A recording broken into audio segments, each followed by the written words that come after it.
recording. All right. So, last time, lay it on me. The omelet guy killed a man. Gargold had a debrief with his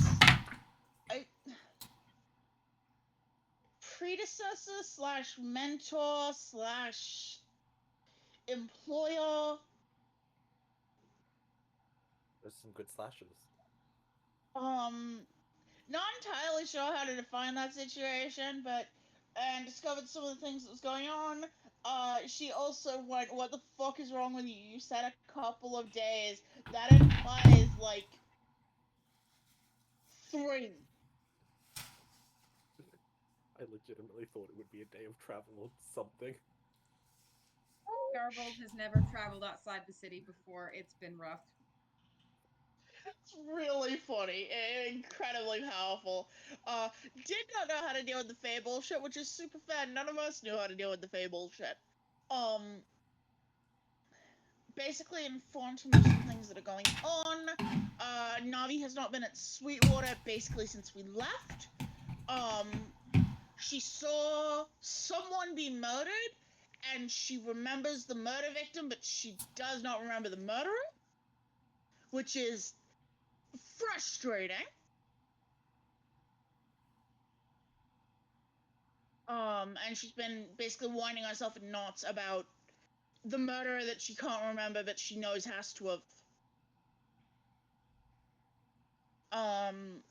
We do some sort of settling and hopefully getting Victor to self-soothe a little bit. Then I had to dip for an appointment, during which time but I know I came back to the weirdest fucking conversation with Victor and Lacrimosa. Essentially, Navi is missing, and we were seeing if we could find any leads. Soot went down to Sweetwater and couldn't find anything.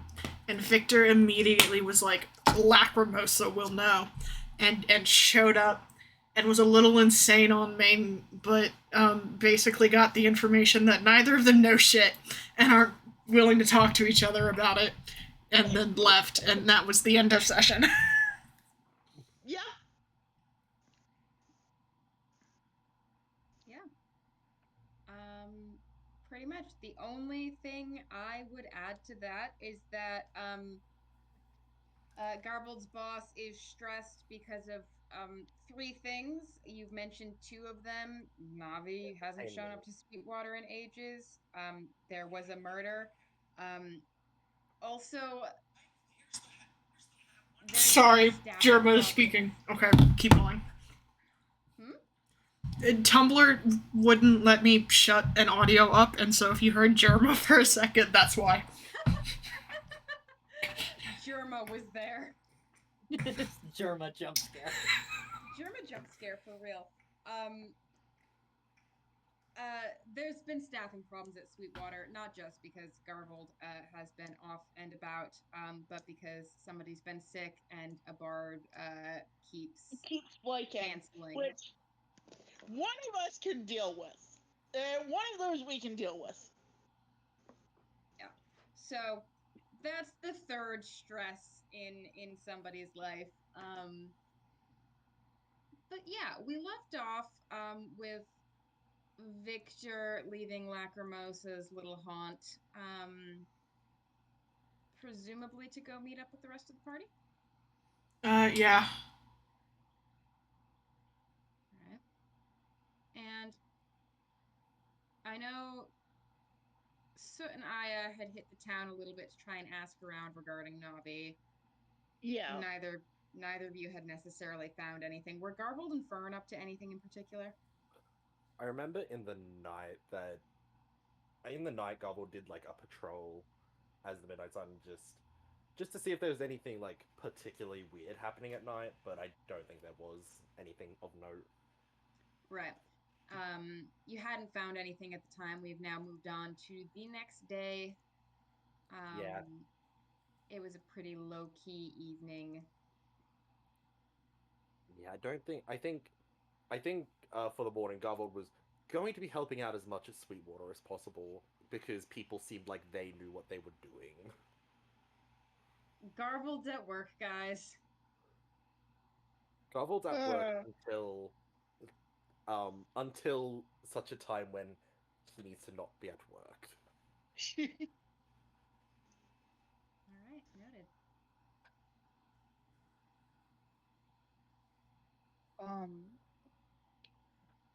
Sorry.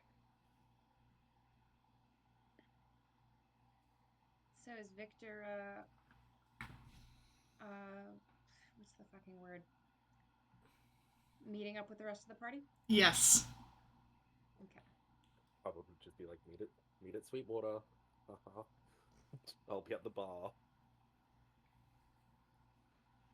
You guys show up to Sweetwater. It is early in the day. Nobody's been fighting. The bar is in pristine condition. Garbled, as you know, it is every morning, thanks to reasons. And it is pretty quiet. It's basically just Garvold and like one or two folks who are there to like vibe, who are off in some corner. Because you're here at the moment, Garvold, the other staff are like, maybe I'm gonna take the morning off, actually, Garvold, since you just fuck off for 10 days to go to Torkalone, like with your friends, like whatever. They're all pretty sure you went on a party trip. Um, Yeah, yeah, fair. so they're a little salty with you, not gonna lie. Just as everyone's walking, it's just like, I promise I didn't know the distance.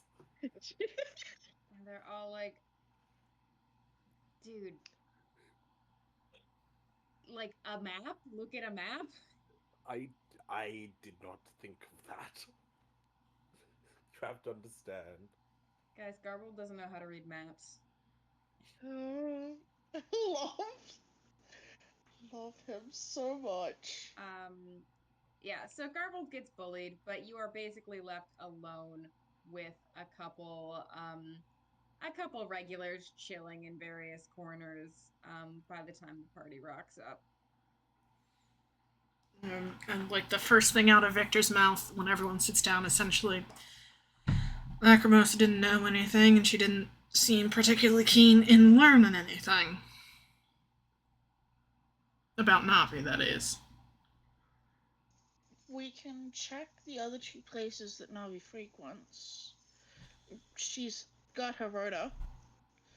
It's possible that someone's got a message from her.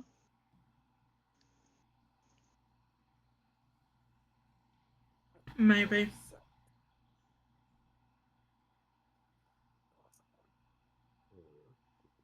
Does anyone still have that? Actually, I probably do.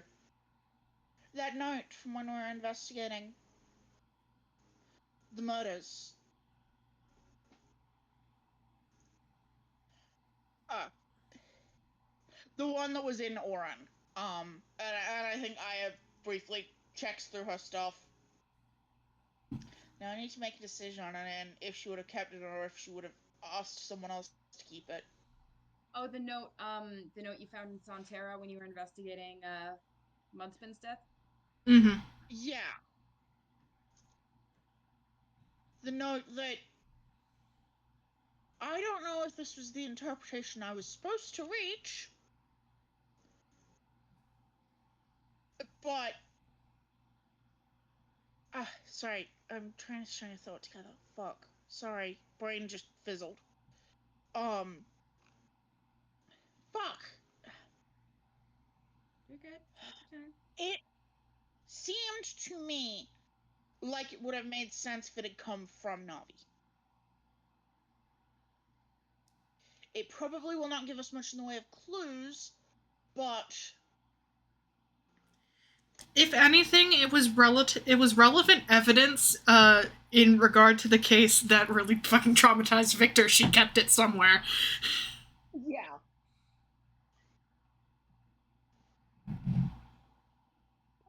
Point is, note that was written in Orin, and person who might have been Navi, who had associations of like smoke. Mm-hmm.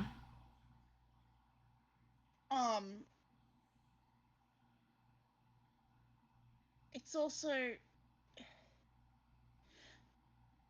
it wouldn't make sense, but Navi might have decided to change her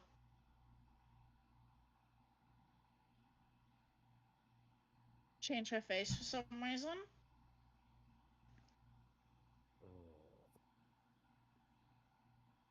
I can't think of why, but that doesn't really. I have been meaning to ask, what do you all know about Navi? Victor looks around the group. Trades in favor, we help her out.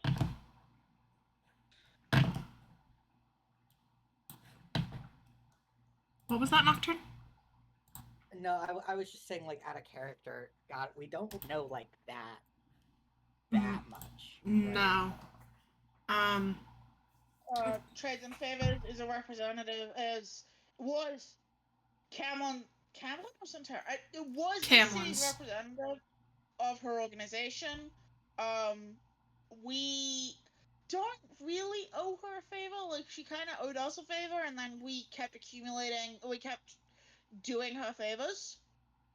She was our initial Axis contact, right? Yeah. Yep. Yeah. So that's how we met her, but we only really know her in the context of Axis stuff. And we don't actually know very much about Axis stuff beyond her. Yeah. Interesting. Do you know what we mean when we say the Axis? Oh, of course I do. Can I roll a sense motive? Yeah, does he actually, or is he just trying to? Go for it.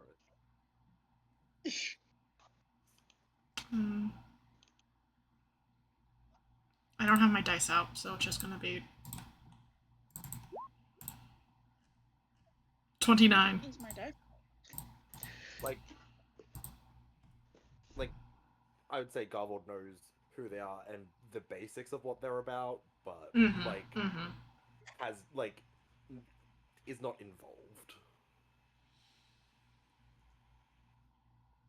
Okay. Victor will not bully him. Yeah, it's like there has always been something a bit off about Navi. When you see someone so often and someone so apparently akin to oneself,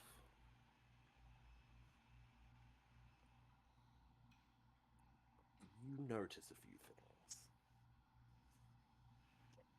Yeah.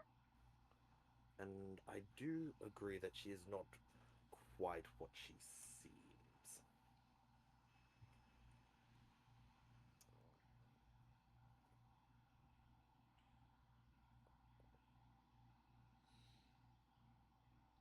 I mean, bold words from you. But bold words from all of us. Yeah. Well, I would argue that I am always my truest self at all times. Fair enough. My, Is it worth?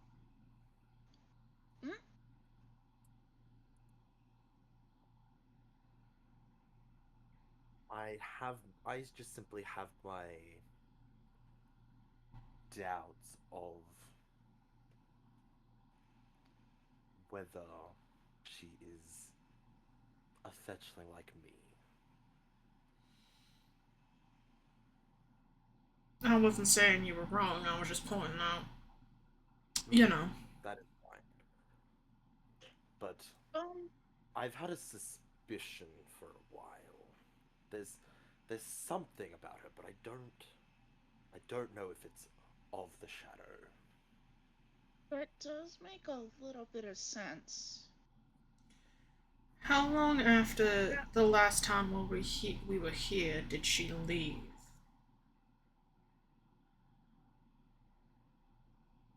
As far as you heard, as far as you got in your little folder from Gerda Garvold, the last day that you guys were here was the last day Navi was in Sweetwater. I mean, we basically told her to get out of town because someone was coming to kill her.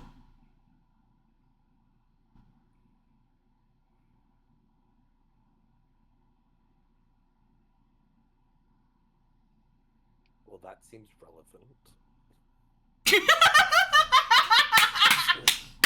I heard that laugh from up here.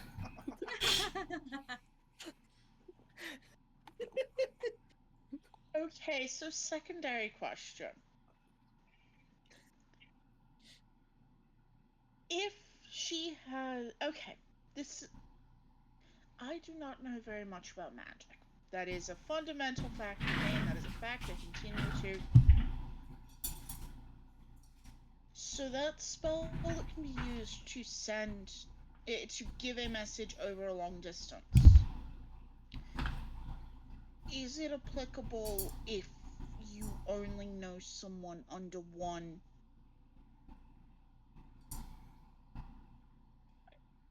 In theory. If she has changed her name and face, would that still go through to her? So sort of looking at Victor and Fern, because they're the ones who know shit about magic. Most magic doesn't work like that. Yeah, I don't think. No, I was gonna say what would I know about that, but I think Fern would just respond. I don't think that's how it works, really. Okay. Nah. Yeah, Making a correct assumption. Both of you, without even a roll, you sort of know that magic that targets a person is, in the sense of scrying, it can be very sensitive to things like an alias, a change of face. That can be very challenging, actually, to get around, even with loss of memory sometimes. It a different person, it sort of counts as a different person. I mean, yeah, even Garvold would know, like, magic that would have, like, magic to find or send something to the Midnight Sun would not work while Garvold. Well, that does make an interesting question. If someone did a sending to the Midnight Sun specifically, who would get it? That there is an answer for it. That is depending on the situation. He would get a lot more hits if two people were in. If two people were as the Midnight Sun. They both get it. Message duplication. So there's a message duplication glitch. Listen, there's already dupe glitches. but that's yeah. true.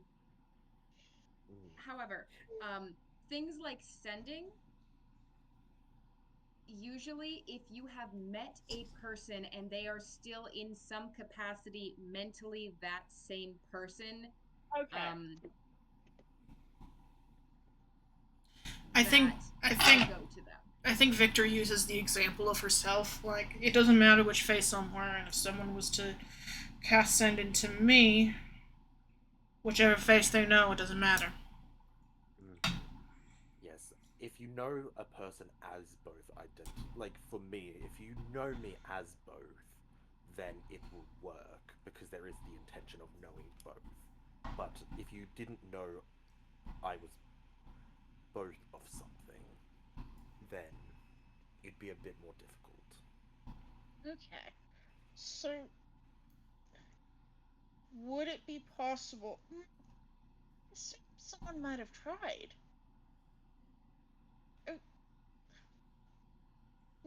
Would it be possible to do a sending to her and let her know that we're pretty sure we dealt with the problem because it followed us?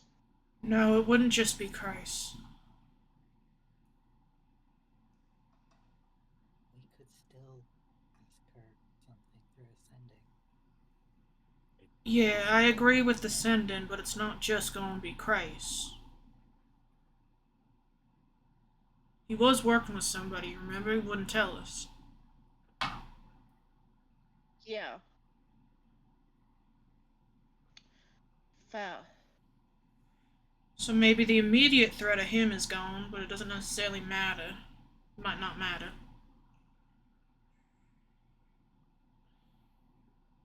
At least determining where and if that is the cause seems reasonable, because if not, I do have another suspicion now that I have reviewed some things. Hmm. But I would check the sending first. I mean, if we can even get in contact with her at all, that would be a good sign. If not, we might be looking for a body. Which brings in different magic and different spells and different questions.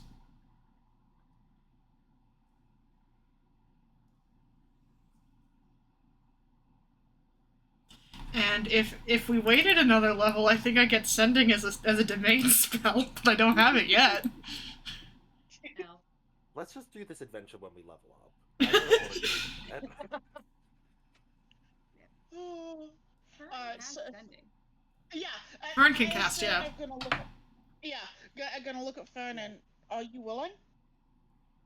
Yes. Okay. Thank you. In the meantime, to distract, Garvold is just doing his job. We'll also be handing out the good alcohol just to distract people. It's like, yeah, go over there. Yeah. Go over there. This is very much, we have taken like a very like specific corner table and keeping our voices relatively down. And just like, no, fuck off. Yeah, like this is not just we're in the middle of the fucking tavern shouting about.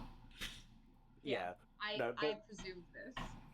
But definitely just to keep people just like, it's like a mind your own business and don't come to the, like, don't go to the bar for a second. Garvold's just like, have the good stuff. Mm-hmm. Just God bless. I love it.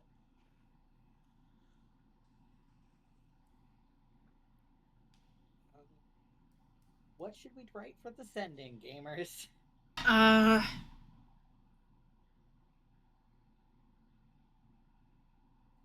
It's... We have to identify ourselves somehow. Yeah, I would just say that like it's Fern. Yeah. You know. It's Fern. I know with D&D sending that it automatically, like, the person knows who you are. Does it work with this one as well, or? Let me look at the text of the spell. I didn't know that was the case with D&D sending. No, the subject recognizes two you. words identifying herself every single time I cast Ascending. No, I thought that was a personal choice because it's funny. The subject recognizes you if it knows you. Okay. Okay. That's what it says. So I don't have to identify myself. Yeah, a lot I of just the want to time, say like, hi. yeah, a lot of the time they're just like, it's like, yeah, you're technically losing words if you try and introduce yourself, but for some characters it makes sense. I'm gonna say it's in character for Granny. Actually, it was a deliberate choice the whole time. Say something like, looking for you. Say it just like that, in that tone of voice. No. Looking for you, what's up, how you doing? WID. Give us some sort of sign of life, maybe? Just kinda... We should tell her the immediate threat is gone, but we aren't sure about the long-term one, right? For full transparency. Yes. Oh, yeah.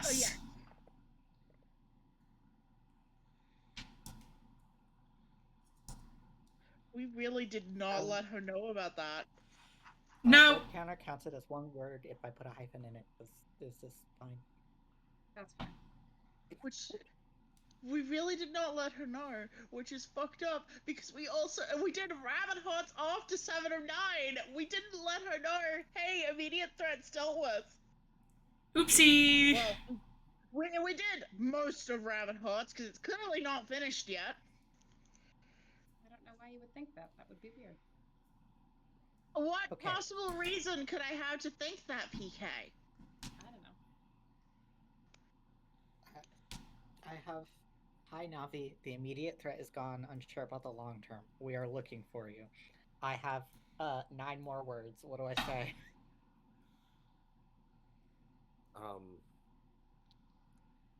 Back in Where are you? town. Like, let her know that we are in Camlin.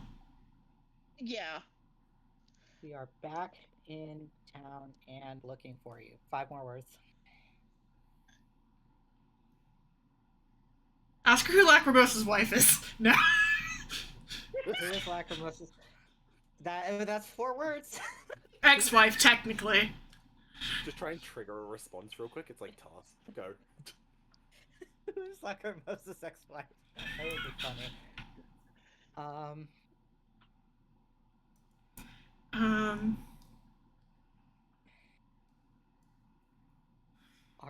Are you okay? Yeah. Yeah, I think "Are you okay" is a good place to end that. Like, yeah, we're losing 2 words, but It's fine. Fern is a master of 23-word endings. Because that's how long the one they sent to Danela was also.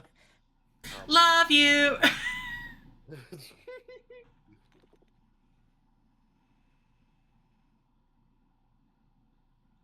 Okay, so this looked like a good sending.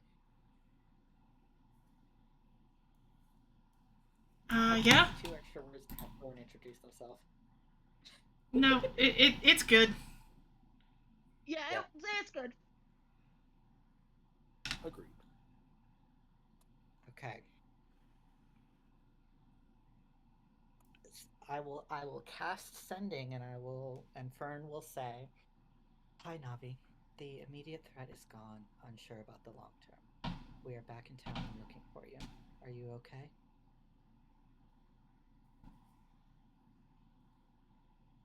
Okay. Remember the 5% chance of failure. This is reminding everyone else. There's Mhm. a 5% chance of failure if they're on a different plane of existence, and depending on local planar this version conditions. too. Yeah, it could be worse depending on local planar conditions.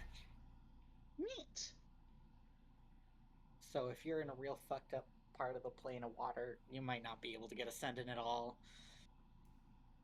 For an example. But if you're in 5G tower plane, very good. The plane that is just entirely 5G towers. Thank God.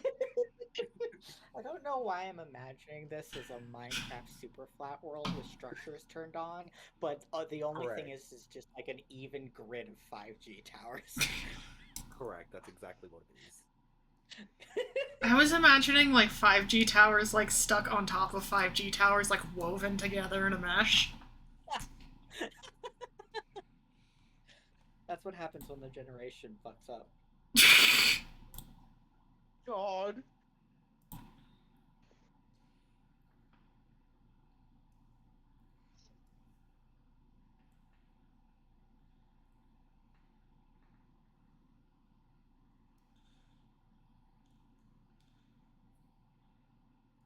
Sorry, guys, I'm looking something up. You're good. Oh no.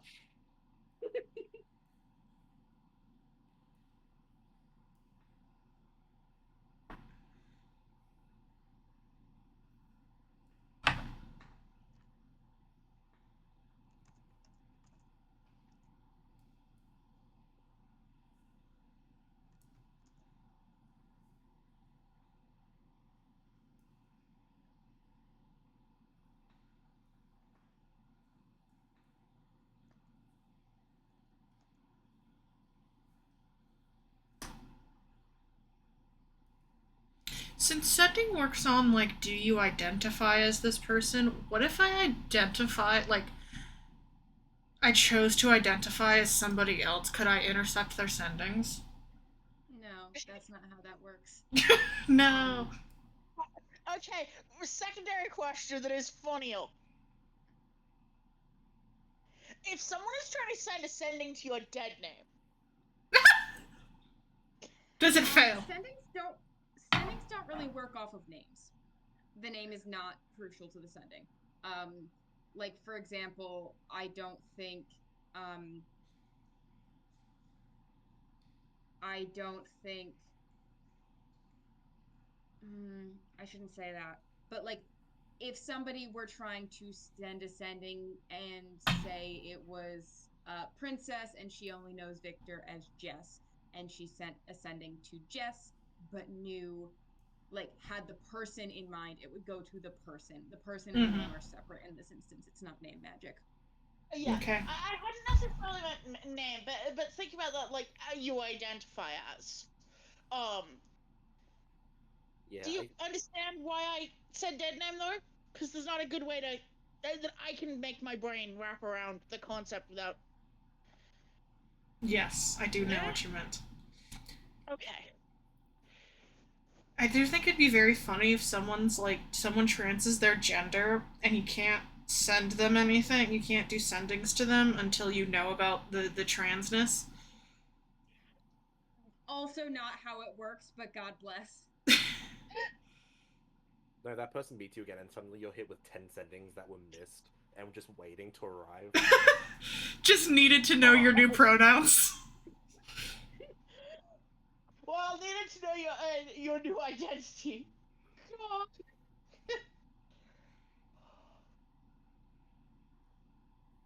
Okay. Fern, your spell works. The message gets sent. Um,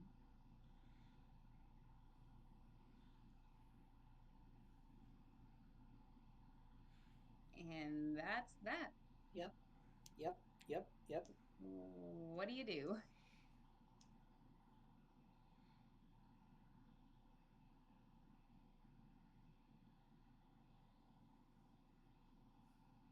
Sorry, I have to think out of character for a second. Take a minute. Take a minute to think.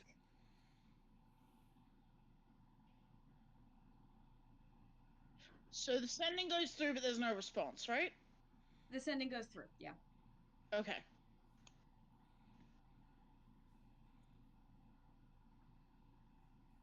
I mean, it connected. Okay.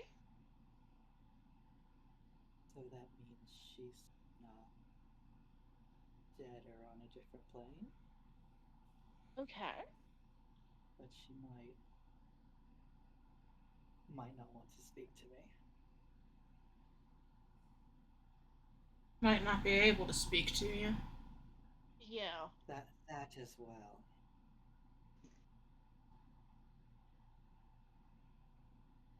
Navi's just taking a nap real quick. Huh. No, sendings do wake you up, typically. Right? That's a weird question. If you do a sending to someone and they do not speak the language that you can you understand their response?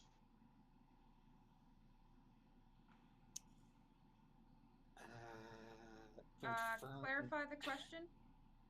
Okay, here's the reason I is asking. Because for reasons that are very Aya, she's like, what if someone fucking like turned Navi into A bird. like polymorphed Navi? Would she still be able to respond to a sending, or would you just get? Yes, bird was the first place Aya went to, but then her secondary thought that didn't really get vocalized was, no, I don't think Navi would get turned into a bird. I don't think Navi would be a bird.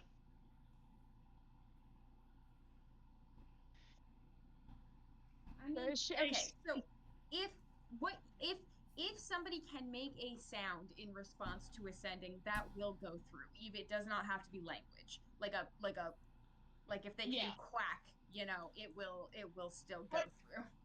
Will you understand? Basically, does it translate? So You will not understand understand what what a quack or a whatever means, but you would get the sound. There's no auto translation for sending. Okay, cool. I just had to ask about that because, of course, that's the first place Aya's brain went. This is fair. It is a tad foreboding that there is no response. I do have one theory, though I would hope it is not the case. Before I was dealing with, and Garble just does like a hand gesture to like all you guys. Oh, because that's gonna go great. There was a map that I was looking into.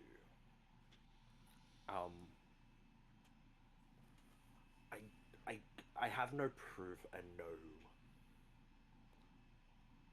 way to connect it directly. But for about a month beforehand, people had been reporting of magical influence and coercion, kidnapping, and such, though the person was apparently dead. But What do you mean the person was apparently dead? that's all I'm aware of. The victim or the perpetrator? The perpetrator. But there were still missing people, and I know there were some. It was mostly travelers, though, so it would be a bit weird that Navi would be involved in that. I'm throwing out any theory here. Wait, wasn't that? Were they reported wearing a What mask? scenario was that? Yeah. Sorry? Were they reported wearing a mask? Not according to the one paragraph that I've received. Garbled, you would have heard maybe some whispers about a magic item, not a mask specifically. Those affected by the mask, the rest of the party knows, and pertaining to what you guys know about, didn't see the mask. Yeah. But Garbled, you heard that it was a magic item. Yeah. I simply heard of a magic item. That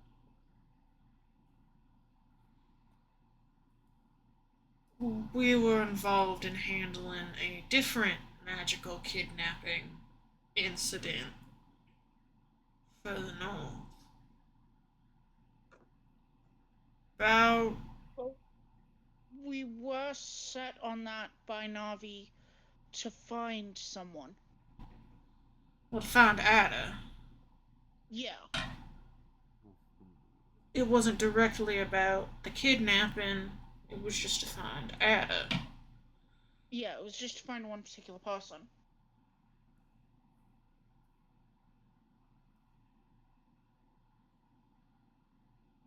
We never did know where they were going.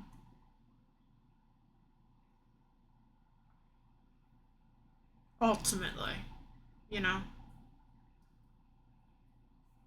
They weren't just gonna stay in that little camp forever. No. Not with the number of people who had already moved on. I'm gonna give Garvold a quick rundown a little bit more about what the fuck we are talking about. Yeah. When we first met Navi, the first job she gave us was to go find a man named Adder Kalian, who she was familiar with. Tracking Adder down led us to a guy with a mind control mask that was orchestrating mass kidnappings. And And we done killed that man. one of the recurring themes was that everyone who had been dazzled by the mask thought this was their thought this man was their friend, and so of course whatever he was suggesting was reasonable. It also had to be refreshed every couple of hours. Mm-hmm. Um. Yeah, like Garble just like noting this down. It's like, this does sound about exactly what it was. No And Aya will probably give the details of the route we kind of followed to find them. Mm-hmm. She probably does have to pull out like the map, but she does kind of give details of the route we followed. The end of Garble this has a panic attack at looking at a map. cartophobia. What was that word? Cartophobia, like cartography. Yeah, no, absolutely. The end of that story is we killed the man in the mask, retrieved said mask. It is currently in a lead-lined box that we have. Garble And suddenly connects a lot of dots. and Yeah, Garvold has the key to the box with the mask in it. yeah, and we rescued a portion of people who had been kidnapped. They had been staying at a small campsite at the time, but we have no idea where else they were going or the other part of the group had already headed off to. And that's just kind of where our trail went cold. Okay. Yeah, I think that's enough. That Garble would connect the dots. It's like, that was just 100. Like, that just sounds like that whole deal. To be fair, Aya will also contribute that we had been intending to hold off on the possible murder, and then he tried to dazzle us, and then after we murdered him, he disappeared into dust. Yeah. That also happened, yes. I will close that off as a theory then. No, it's good to bring up, because the end of that, we never found. There could have been other things, other groups moving along. Because other than that, that's about where my knowledge runs out.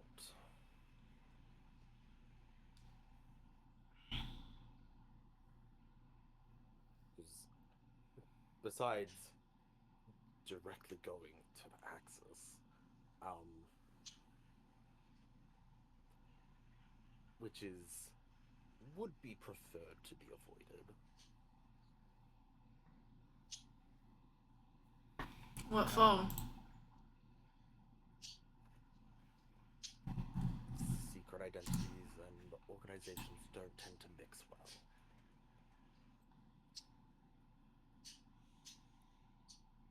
Suppose that's fair.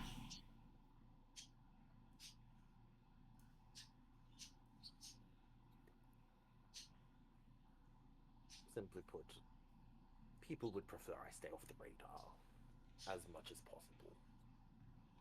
Well, we're already there. We could just leave you at home. This is such a /J. It is only because you have been around her that you've known it's even slightly /J. I mean, there's also, if we are holding attention and having a conversation that's keeping people occupied, if you don't get caught, you can poke around. If they're not expecting to see you. Oh, that's exactly it. Listen, a favor to a little bit of a questioning. That's not going to that's not going to cause itself. It's more so developing a reliance or any form of direct connection. That would be the problem. Connection, involvement, that is the issue. So simply just going in and asking a question or two, that's nothing. Then come in and ask a question or two with us. Well, everyone left because they assumed I was party. They didn't take it well when I told them I went to one performance and got drunk once. They assumed it was a fun party trip. They don't. And honestly, they are right to be a little frustrated. Then again, we will leave you at home. That is fine. If you Garvel's don't literally at work right now. Like... I can rejoin as soon as I am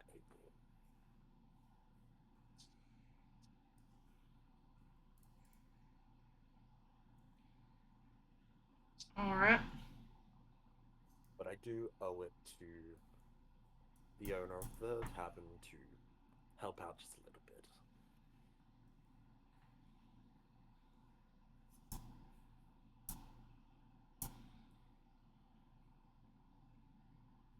Victor nods, like she has nothing else to add to this.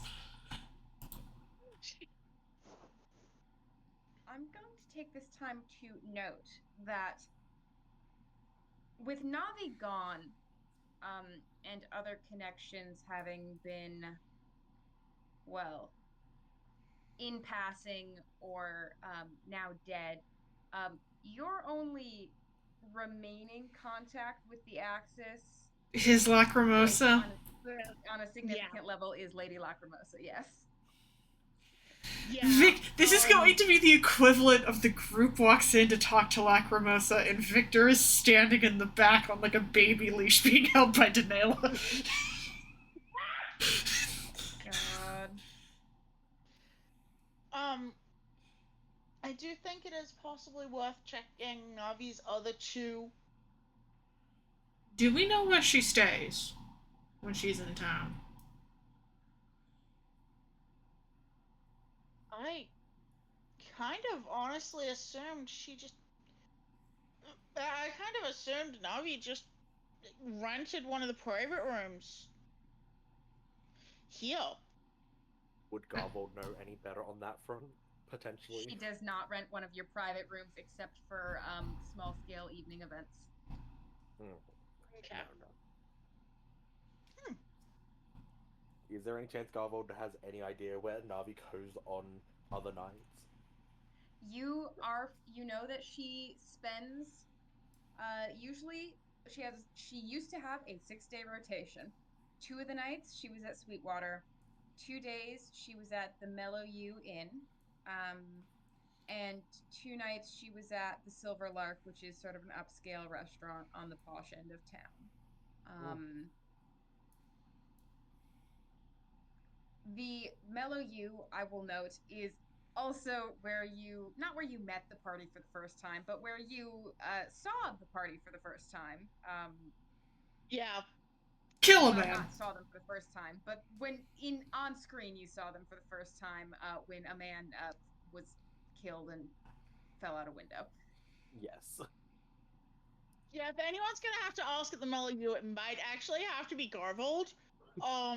I think as Victor is thinking through it, she's like, Garvold, actually, there's a good reason we're leaving you at home. Yes. Mellow you. We can't go back. I had a feeling that may be the case. How about you head to the Silverlark, and I will, after my shift, head out there to the other one. Victor will nod.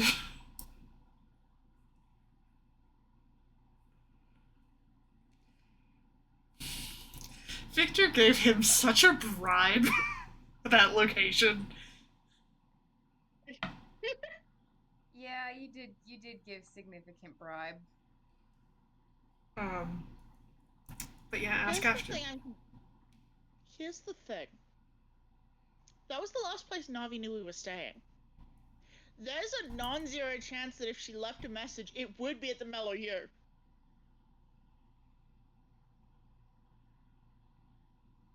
Do you think the innkeeper would have taken that message? Don't know. Navi would have been like, "Hey, leave a message for the blue tiefling, and all of and that chunk." And the innkeeper is like, "The people who murdered a man in a room and then paid me 50 gold about it." I mean, Gargold has a way to get information. Yeah. Oh. I think if the bartender was in any sort of way friends with Navi, he would have been like, "No." So bad news. Only one way to find out. Yeah. Yeah, take a message. Yeah, let Garvold go to the Mellow U. Or how Victor could go in a different face. Always possible. Which also means she wouldn't be in the room when you went to talk to Lacrimosa. Yeah, honestly, I think that does actually work out. Gargold and Victor in a different face, and everyone else trying to talk to Lacrimosa. Yeah, I think that's the better plan. Which, unfortunately, with our current breakdown, means I have to try and talk to Lacrimosa. You could also go to the Silver Lark. Yeah, I think Silverlock first, and then possibly chat to Lacrimosa. It will also be better if Astrus joins. Yes. If me or Astrus are taking point for Lacrimosa, we probably want to do like an out of character, okay, this is what we want to ask. Yeah, absolutely.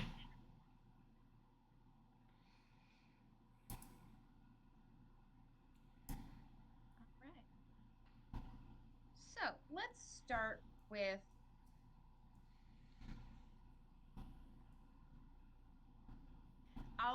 we can make it simple. We can start with the Lark because without forcing you to role play it. The folks at the Lark have not seen Navi in about the same amount of time that the folks at Sweetwater have. Makes sense. But it was worth checking. You do not have to justify it. This is what I expected you to do. And the folks at the Lark even go so far as to say, like, let us know if you hear from her. Of course. There's been folks been asking around her. We got some messages left for her, and it is in everyone's best interest that those get passed along. As soon as we know anything, I'll let you know. Thank you so much. Wonderful. So the Lark is largely a dead end. The U, Garble, and what's the face, Victor? I'll go Inalith for once. So how she shifts,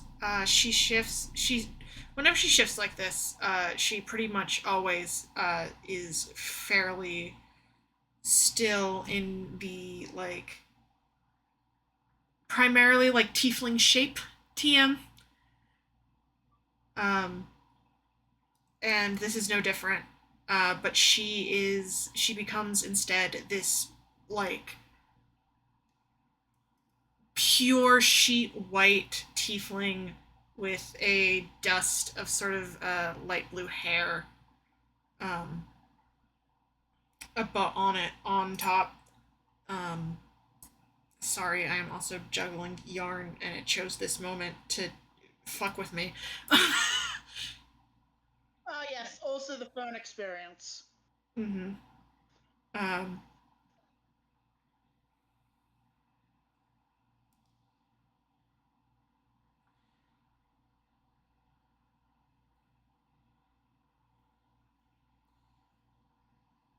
Okay.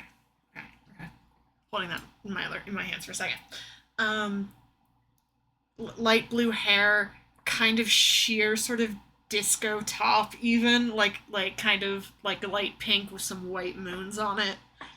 Um, flare jeans. Like this girl looks like, who the fuck are you? You know. Who is this bitch? I can throw art in the art channel later. Yep, that one.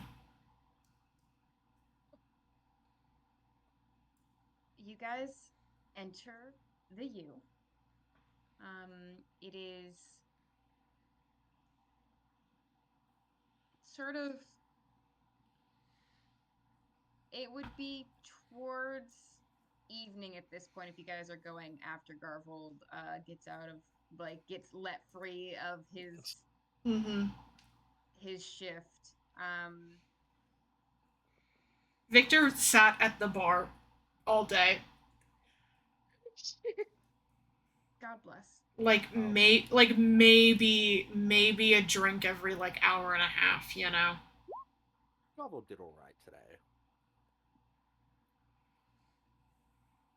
Pretty right. I would say, he's getting back in his groove. It's been a minute.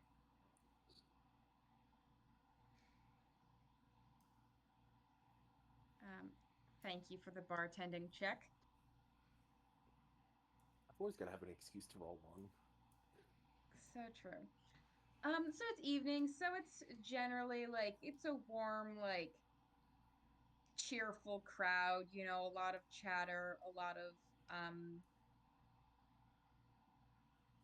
of folks, some of whom are people that you've seen before that just sort of spend a lot of time there for food or in the evenings for social life.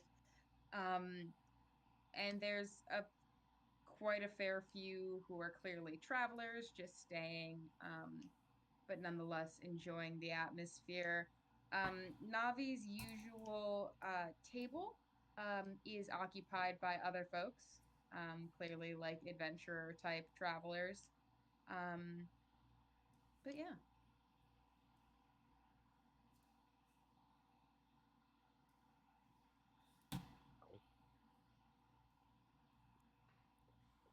I think Garvold would wander up to whoever seems to be running the establishment at the time.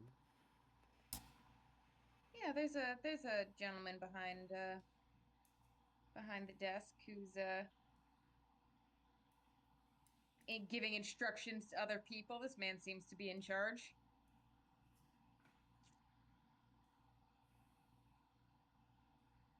Okay. He looks up at you when you approach. Yeah, how can I help you? Hi, my name is Garvold. I work over at the Sweetwater Tavern. And I was just wondering if I could just ask you a question or two. It's a matter of importance.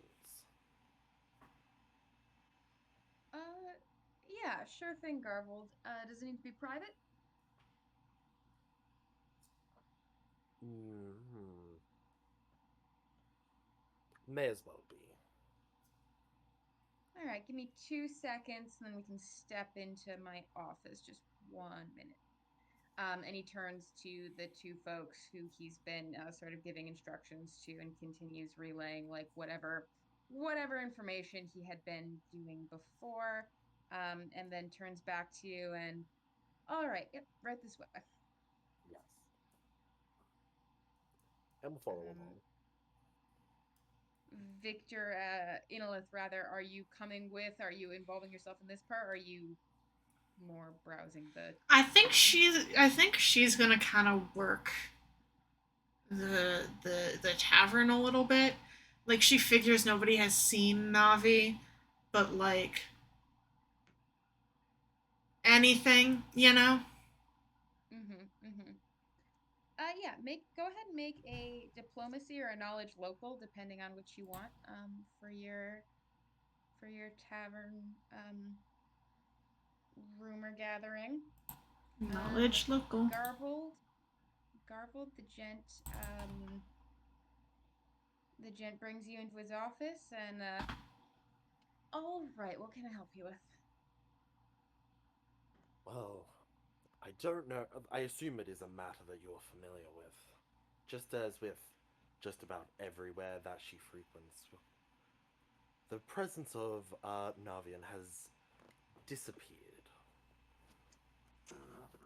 And I was wondering if you happened to hear anything about that.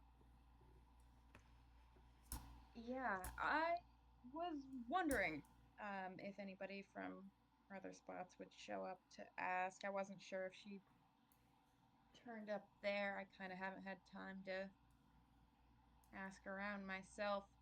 Um, nope, she was here a little over a week ago. Um, as usual. Um, very social evening, like she always has. Headed out for the night, and she wasn't due back for another few days, so we didn't expect her for another few days, and then she just didn't turn up. So, Hmm. So she's left no message, no notes, no anything, and has seemingly wandered off from everywhere. yeah. Hmm. Um, my my cook said she'd been speaking real intensely with someone right before she left for the night. Kind of big half orc gentleman. He was a traveler, low. None of us had seen him before. Not arguing or anything, just seemed like a serious talk. And then he went up to bar and had some drinks, and she left, and he left a while later. So, but that's the only thing. She talks serious with folks all the time, so that could be nothing, could be everything. Just kind of hoping that she was just taking a little vacation. Hmm. Well, I was honestly going to go put in a request with the guard or just someone to look into this matter, just because I'm personally getting a little bit worried myself. It's not like her to disappear like this. No, we've had folks asking after her. Normally, she at least has that friend of hers come around and spend time here, but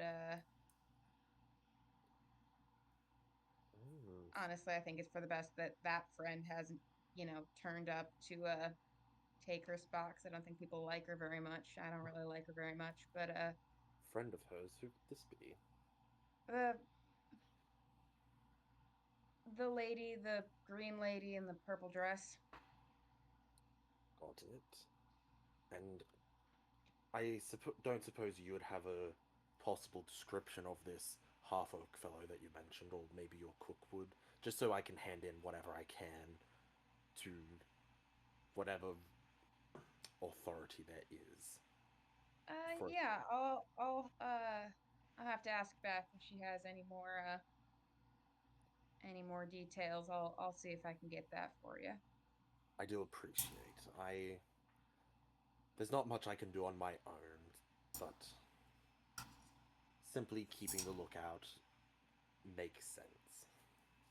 Yeah, absolutely. Yeah, all right. I'll go ask Beth. I'll write you up a little description if she remembers anything better. And yeah, thanks for stopping in, Garvold. I'm glad to have at least a check-in, so I know we're not the only ones a little concerned. Yes, she seems to be missing from everywhere, and it is a situation for sure, for sure. Um, But also, if there's anything you need help with, other than this, just give the word. Yeah. Because I appreciate the help. Same for you. Let's head on up. Make sure no disaster struck while I take 5 minutes away from the desk. All right. Oh, you absolutely know it has. It has. All right. And he leads you out of his office, asks you to just, wait. Welcome to have a drink on him as you wait. And he will go off to talk to the chef. Am I In able? the meantime, with a knowledge local of 29, Victor, you have been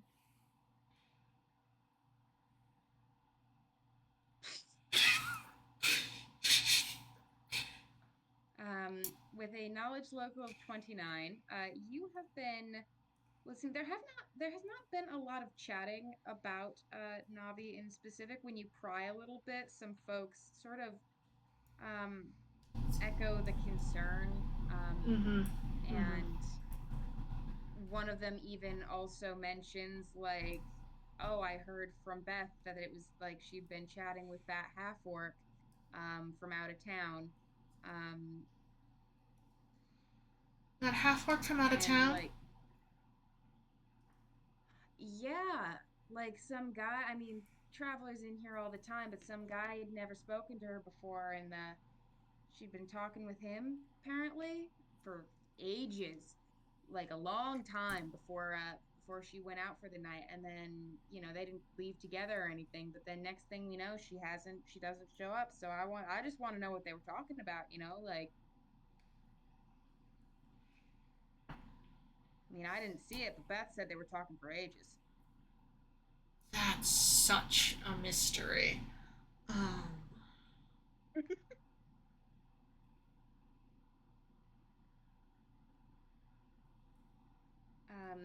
In addition to talk about Navi, you also do hear folks talking a little bit about the murder 6 days ago, the body that was found in Bunker's Alley. And this is information Garvold would have as well, but the name of the murder victim is Nicola Malloy. I'll put that in the chat. And she was found, she lived in the area. She was found dead, stabbed, and possibly with some magic wounds on her as well. And she didn't really have much family, but she was around in the community, so people knew her. And you also hear from a couple people that Bunker's Alley is blocked off right now, and like nobody's in there anyway, and they know it's fine, but every time they have to walk past, they're just fucking scared shitless now.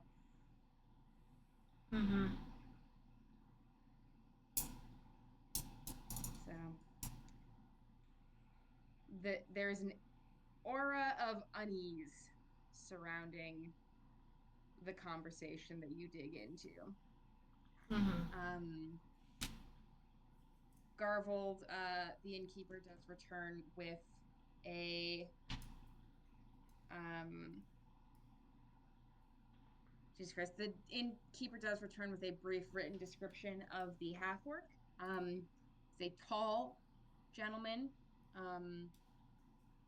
probably 6'6", with long dark hair, wore glasses, nicely dressed, but definitely dressed in more adventuring gear, like, had some equipment and some armor with him, if not fully donned.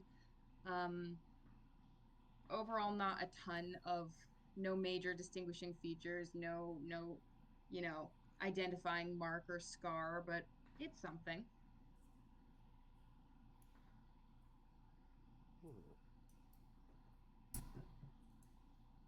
definitely a start. That's good.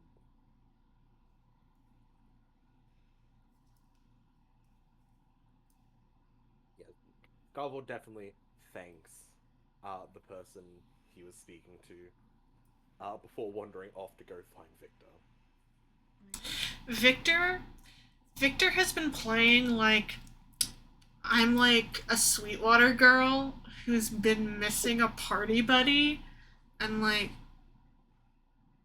yeah, oh my goodness. Uh-huh. Uh-huh. Like the whole time. God bless. Garvold, it's not even just the face. You like barely recognize the vibe Victor is giving when you're trying to track her down. Even though you Yeah. know what she looks like right now. Like, that's the thing. Garvor almost misses Victor just by simply, it's like, where is the nearest corner? Wait, why are you in the center of the room?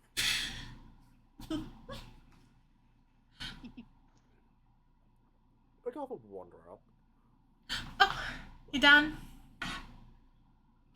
For now, yes. I mean, same situation as usual, except for one key detail. Alright. And she like gets up off the table that she was sitting on. She goes and then she's like been talking, she's like, sorry, gotta go. I love the lipstick though. You know? Yeah, you've made some great friends, Inola. Mm-hmm. And then follows Garfield out and like turn the corner of Victor is back. Well, that's definitely an interesting face to see. Hmm. You gotta have a multitude. Different tools for different jobs. I think out of everyone, I think you know I understand that one.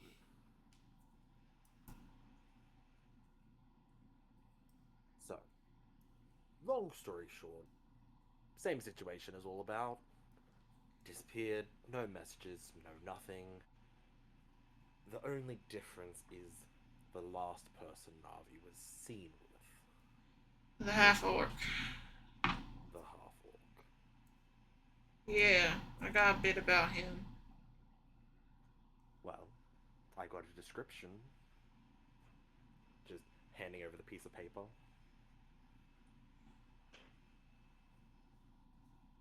Alright. Show off. It's what I do.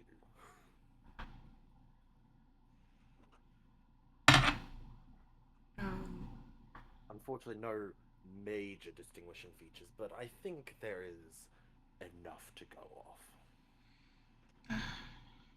something at least. And found out a little bit about the Bunker Hill victim. Mm-hmm. Woman named Nicola Malloy.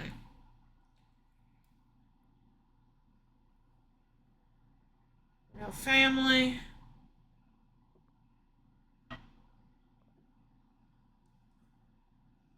Seemingly random. Magic wounds, though. Supposedly. Magic wounds is an interesting one. The motive still seems very unclear in that case. Wait a second. Wait. I don't like this theory that I've concocted all. No, moving on. Mm-hmm. No, it's fine. No, this is like a 5D chess with multiversal time travel level theory. Like, I'm putting that to the side. That is gone.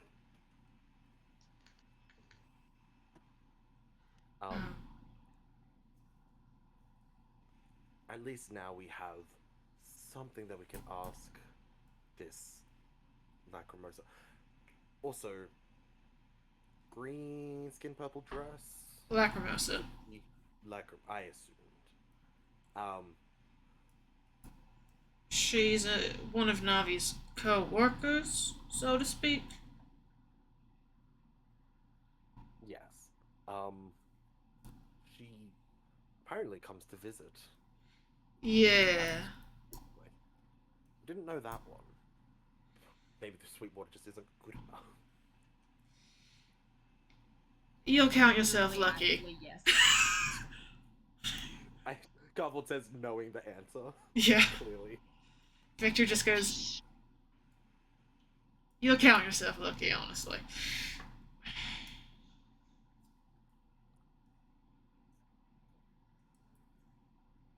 But I have my doubts that Lacrimose would know of this person if they are a traveler from out of town. It's possible. Unless they are also a co-worker.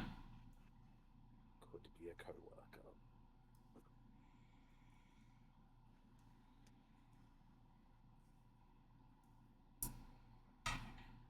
And I can look back through some random files, see if there's any weird thing that lines up. You never know. Things line up at random. Victor nods.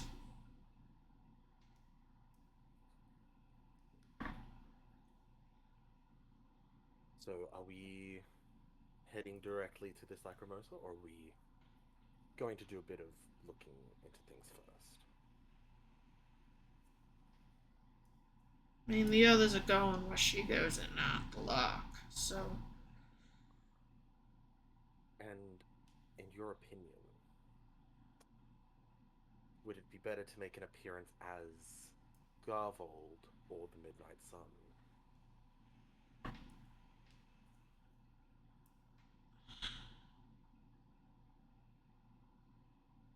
I mean, it's up to you, I suppose. Which one do you want to keep secret?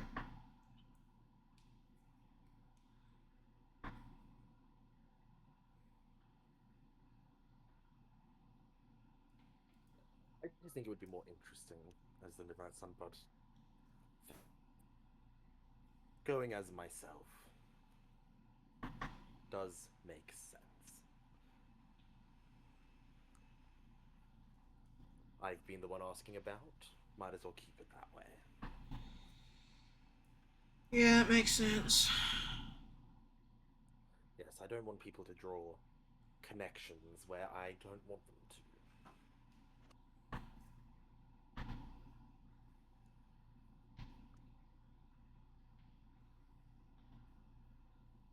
Yeah. Mm-hmm. And God will just be like, well, you lead the way. I honestly don't know where I'm going for this one. We will try to catch up to everyone else at the Lark. Yes. All right. Lark Gang. Something tells me you guys may have been slightly putting off going to the Lark to see Lacrimosa. Maybe I'm wrong. But I can't imagine that any of you would be champing at the bit to get there sooner. Aya definitely does get distracted by because I believe the lock is on the lakefront. Yes. It's very possible it's a deliberate distraction, as she's trying to psych herself up for dealing with fucking Lacrimosa. So I will say you guys are going to arrive a little bit in advance of Garvold and Victor, but not terribly long in advance. And Joe, I also don't want you to like put you on the spot and make you like handle the social for the whole party. I am willing to. It's just that someone's going to need to give me like what questions we are trying to ask, because otherwise my brain will blank and I will not. Very fair. Do you guys need some like conversing time in your secret group chat? Should I give you like a minute with that? I don't know what you mean. I would never converse secretly in a chat. Ding. Yeah, honestly, I was expecting just immediately for that to be like something you have sent through. I consider, but I Immediate wanted to. ping in the group chat. I wanted to make sure that I was making the sounds and not thinking about typing. Oh. And this can be like a Yeah, it does not. table discussion. Yeah, it's fine.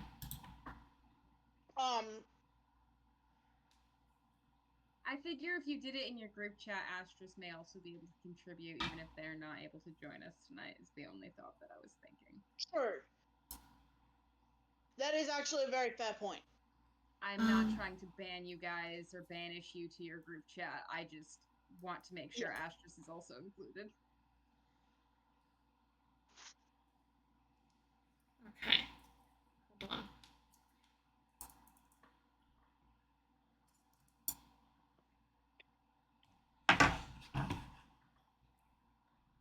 Secretly, I'm just using this as crocheting time.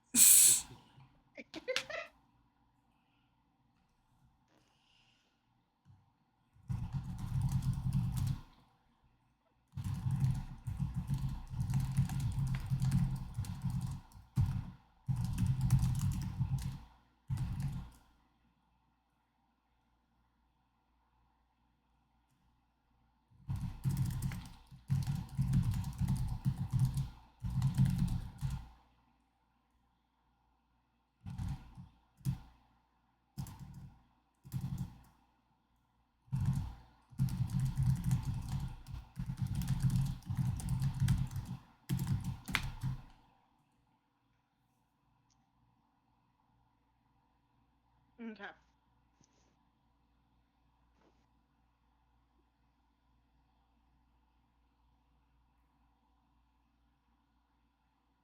Feel prepped.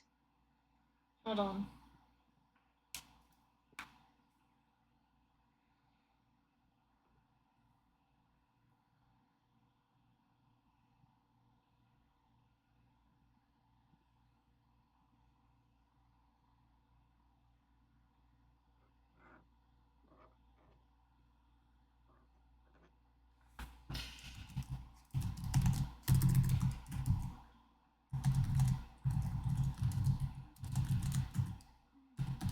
That's an important question because I remind you guys that Aya is simple in the way a sword is simple.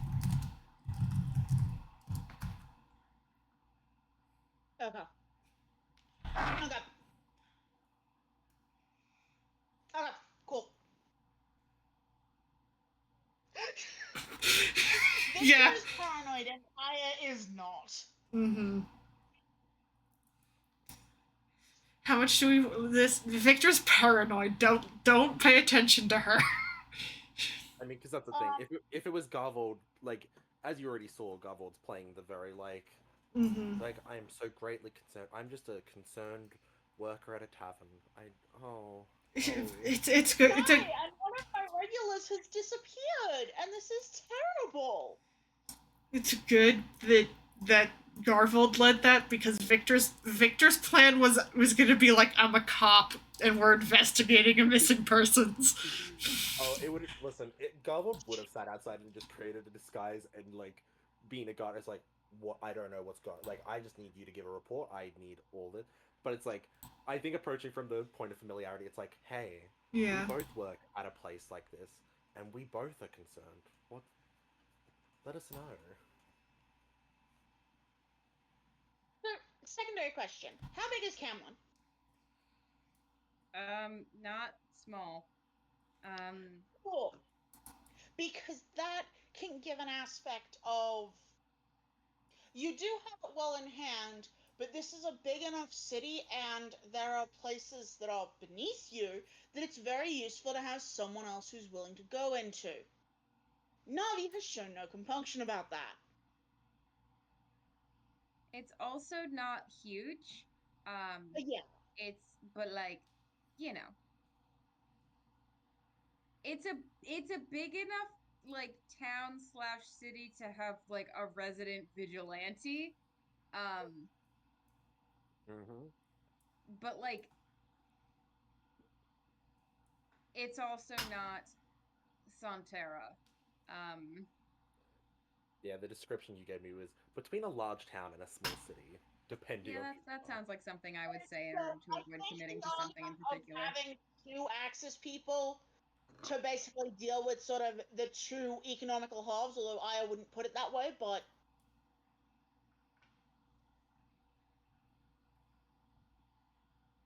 go for the self-serving angle rather than necessary. Go for the how it benefits Lacrimosa angle. Also, hello, Astris. I am offering you hard hands. Hello, Rin. I thought I had said hello, but I don't know if I had. But I'm offering hard hands to you as well. The squad. All right, gamers. Okay.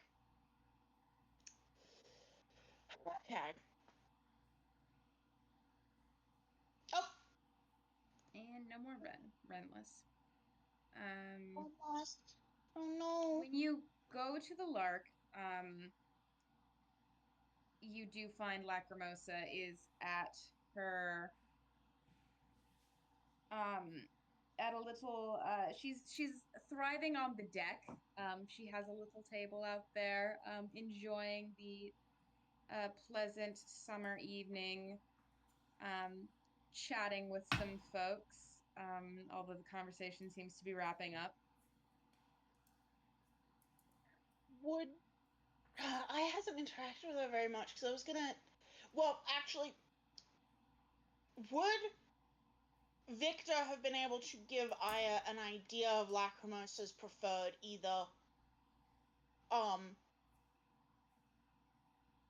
appetizer is not quite the word I want, but it's the word I can stick with, appetizer or favorite beverage? Victor would have said some fruity shit, like just get her a fruity cocktail, Well, like get her fancy shit, you know. Get her some kind of gay shit.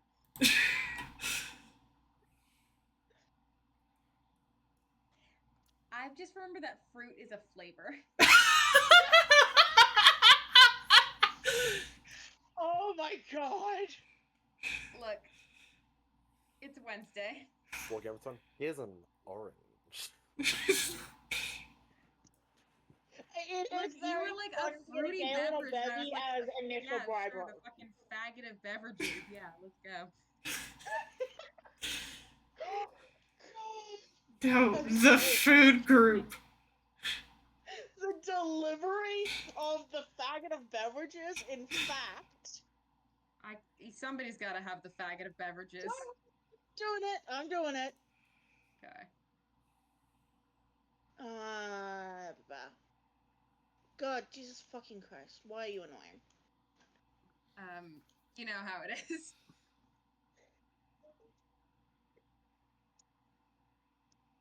But yes, fruit, like the flavor, and the like fruit, like the thing that exists in real life.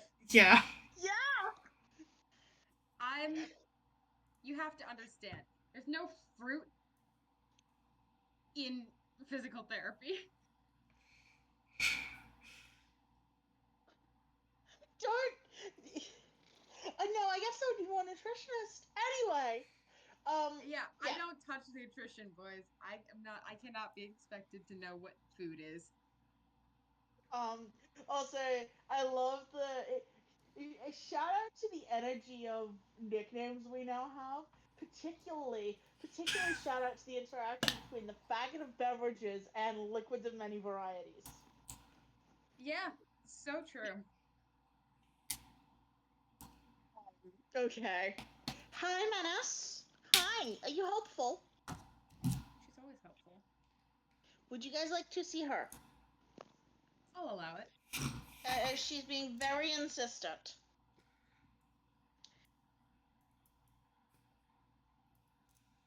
The faggot of beverages sharing video.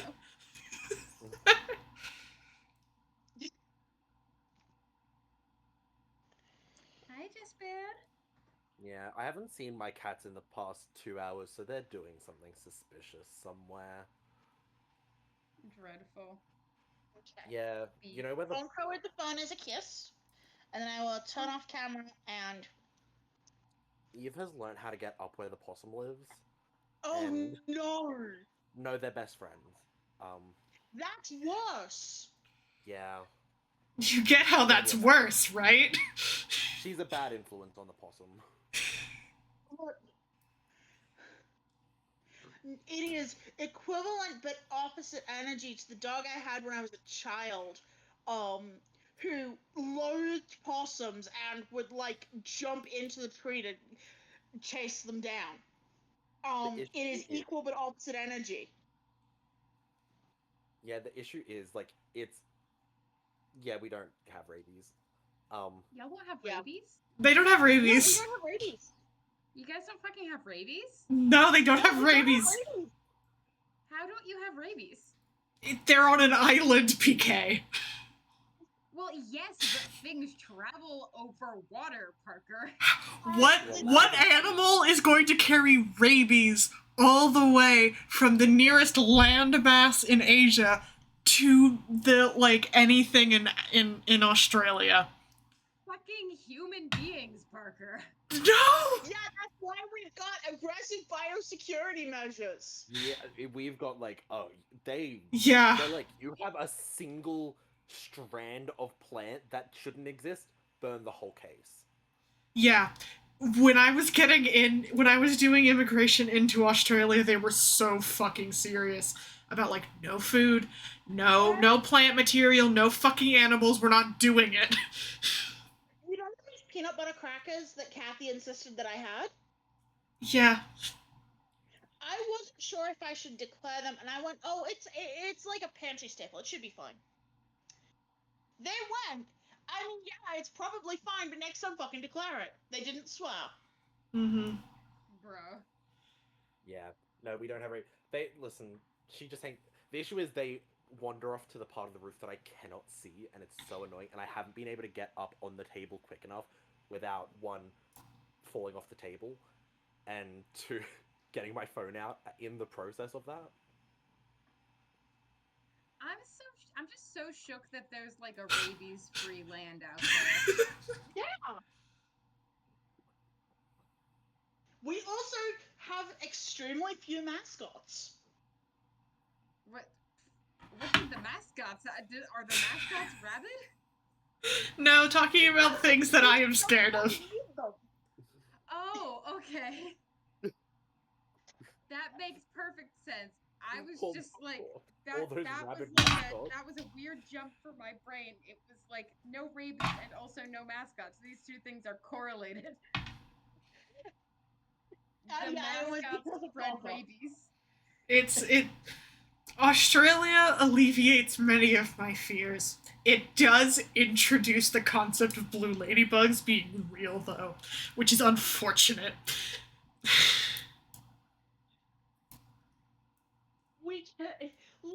We can look up where they are, and we can just avoid those parts of Australia. There's so much of Australia. God bless living in a rabies-free land. Yeah. That's one of the reasons I hate bats so much. I know the reasons you hate bats so much. I do know this about you. This is relevant information. I knew that you didn't I knew that you were scared of rabies. I knew separately that you were scared of mascots. I could not put those two pieces of information together to follow Joe's thought process in the moment because I was like, oh my god, the mascots are rabid? Is this what Five Nights at Freddy's is about? Also, good news on the rabies front. We've had a couple of patients survive. Shout out to surviving rabies. Yeah. The issue is, PK, you've What's the triggered new nickname, Matt? PK, I know it is not what Five Nights at Freddy's is about, but that's what it feels like it's about. I choose not to know anything more about the Five Nights at Freddy's lore than I actually do. So I can easily fit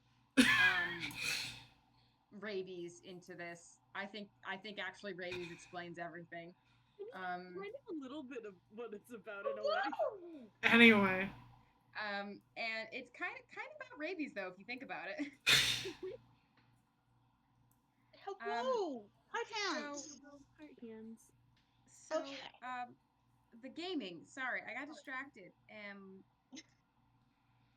When men game, Yep. they follow plots and events, and I'm trying to remember where we were at before we got onto rabies. We were The at Lark. the Silver Lark, and Io was buying a beverage. Oh, right, the to faggot bribe beverage. Lac- Yes. Well, not bribe Lacrimose with, but to do like a, hey, I am. All right. Yes, you can get a fruity little beverage on And the Victor's first step of direction. this social interaction is doing something minor for you. In fact, I expect like Victor is like, get her something fruity, and Danae is like, oh, I'll just order 2 of mine then. Yeah. Here's the thing. Oh, I'm they so order- on this. It is effectively ordering 3, except Aya's is a mocktail because she can't stand the vibe of alcohol. She can't stand the like alcoholness of it all. She's so valid. Yeah, so you get 2 fruity cocktails, 1 fruity mocktail, and the okay, hold on. I'm going to see whatever Matt has posted. And if the Five Nights at Freddy's bus crashes in, Which sound is this? Just the one. It's This is a terrible video. Matt, it's the way the voice breaks at the end. Wait, is this the You're Not Autistic? No, it's a song about Five Nights at Freddy's truck.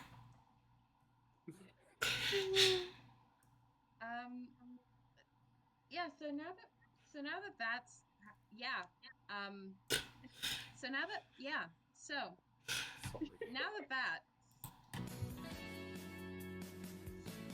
you have Hey, do you every- notice that? No, I was trying to do a bit. Now that that's done, you have beverages. Lacrimose has an empty hand. This seems like a natural conclusion. Yes.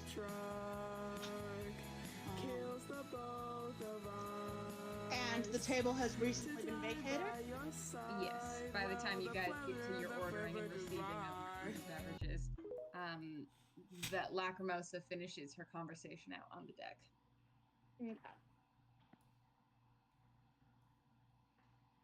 I was sort of gonna look at Danella and just, right, okay. Straighten her back a little bit. You got this. You get the minutest little face scrunch, but she sort of smooths it out.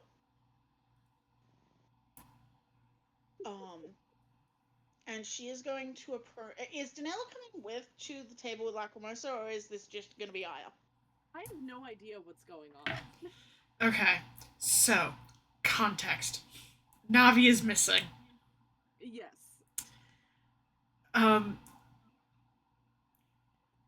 We are going.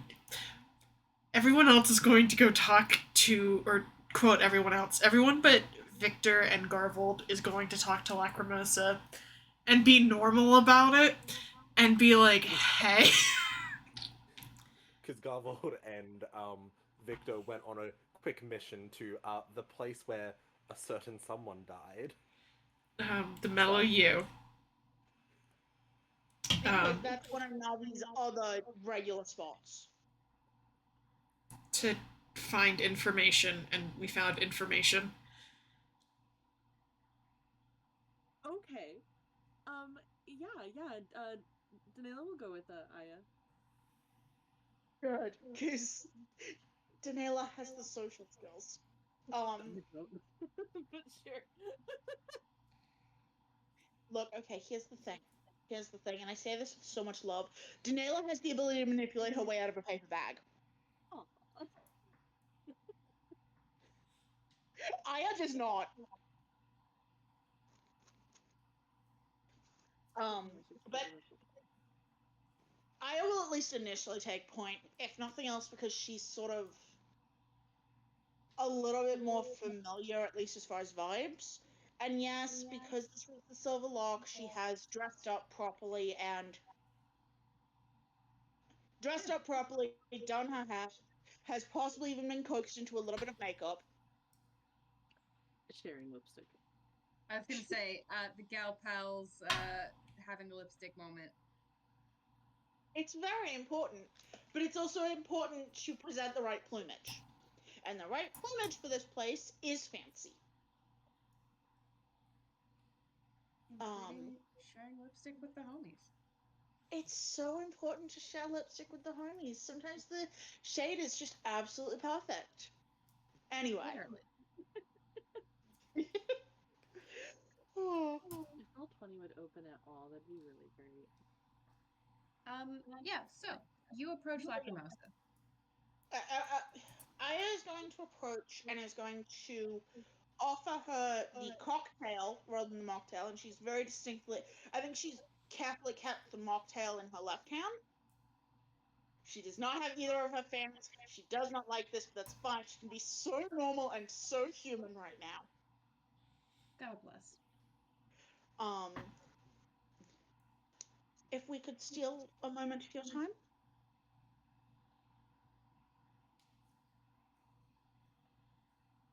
She looks up at you and she looks at your face and then at the drink in your hand and raises it a little eyebrow, sort of playfully, and just, oh, well, I don't think it would be stealing if you bring me such a nice treat.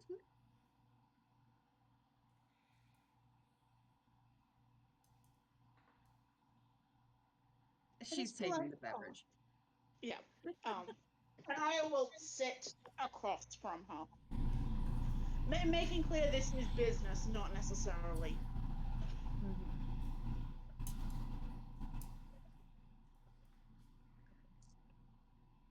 What can I do for you, Aya?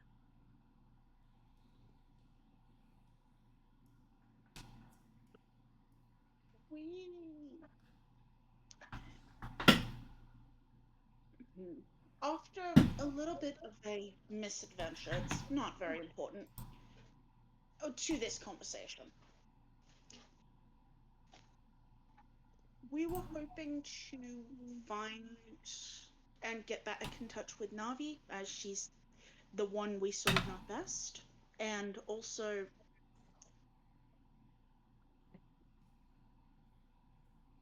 you and Victor in the room together are a little bit intense. She is trying so hard to put that diplomatically. You both have very strong personalities. I'm gonna turn my camera on You for both this because I feel like it doesn't. bitch in the room, and that's bad. Aya's starting off so strong. She is making sure that she's not insulting. She's like, no, it's... Or she's trying not to be insulting. All right. What can I help you with?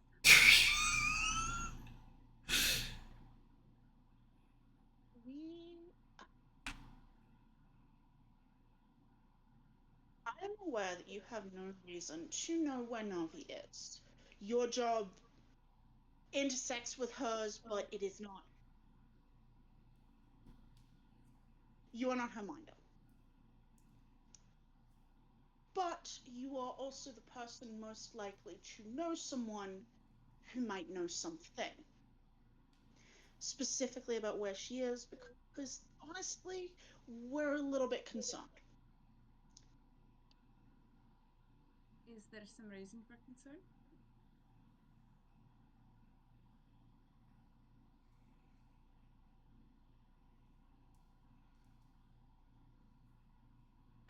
The fact she has been missing, and there are parts of the city that... Sorry, this is This is me as Joe trying to figure out how to pick these words very delicately. I can basically give you the idea that Aya is conveying, and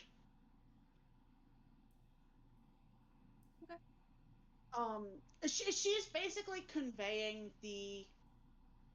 You and I both know that your tastes, that you are much more inclined to interact with middle to upper class, which leaves a gap. But she is trying to phrase it in the most polite way possible without being like passive aggressive about it. Is that?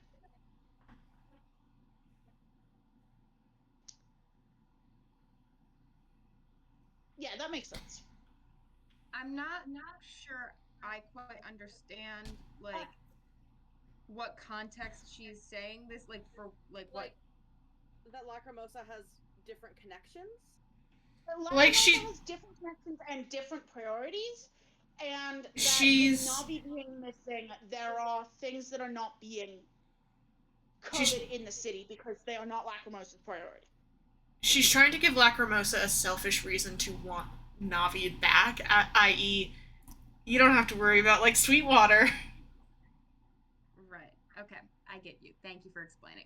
Mm-hmm. She's playing a little bit to Lacrimosa's vanity as well, or at least projected vanity. Mm-hmm. She doesn't really care about losing ground in this conversation the way that Victor would, but she's trying to approach it with sincerity.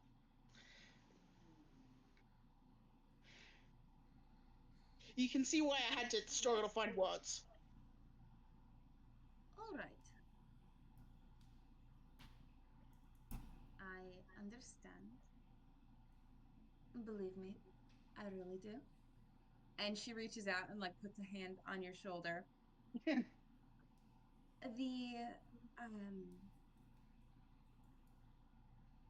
desire to ensure Navi is okay and get in touch with it is very thoughtful, it is very sweet. You're very, very kind, Aya. I appreciate that about you. I have no reason to suspect Navi is in trouble. All I know is she's not here. That is fine. She'll be back when she is back, presumably.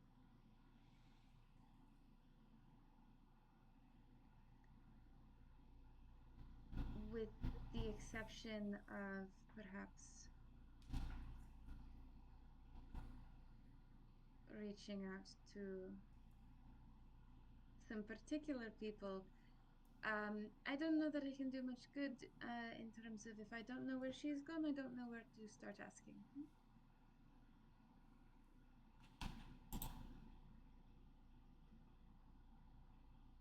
That's very reasonable. I'm assuming, based on what I've previously seen, that she did not. She would not have been forthcoming about her future plans with you. No, for whatever reason, we don't discuss our travel plans much. It is so strange. Have you ever known her to disappear like this? She's a funny sort. She does what she wants. Can I insight check? You can absolutely roll a quick little sense motive, boy.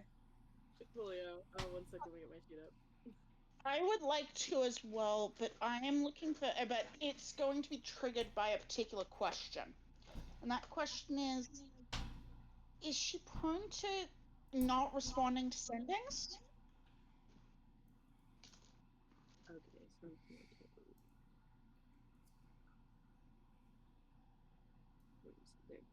All right, roll your checks, lads. yeah, I had to bring my sheet up. Sorry. I'm gonna just That very was carefully. a nat 20. Okay. Oh my god. Ooh. That was a nat. Powerful, powerful, powerful, powerful. Daniela is so powerful.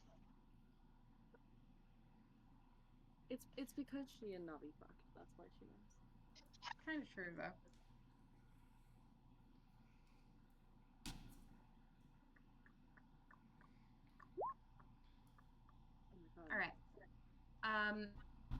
In response to Aya's follow-up question, he just, well, I am not arcanely talented. I have never sent a sending to her, so I wouldn't know. Oh.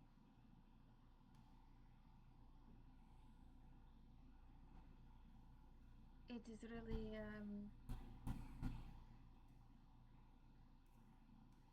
up to her in any given circumstance what she is or is not going to do.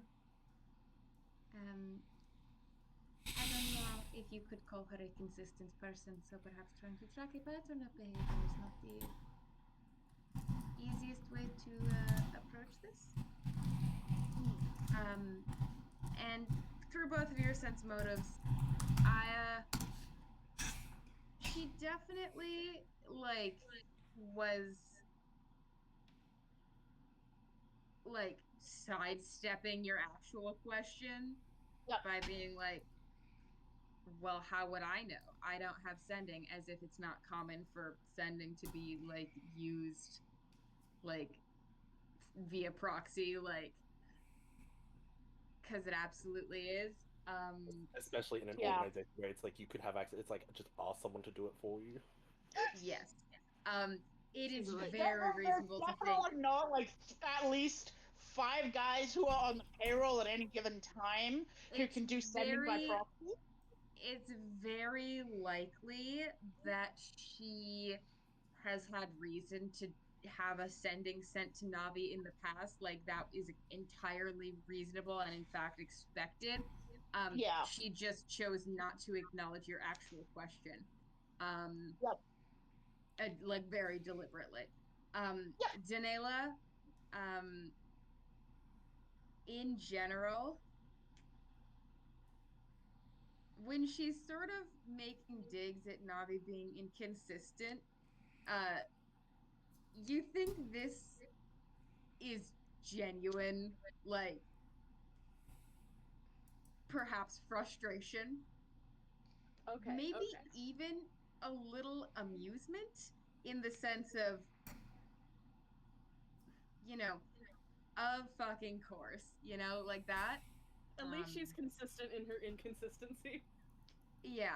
At least she's fucking up other people's lives as well. So sort of that's the vibe you kind of read off of it. It is a little she's almost having a little private joke, a little laugh with herself about it, and not letting you in on it. But in general, she just, I have not been working in Camlin so long as Navi has. So she may have done this plenty of times before, I wouldn't know.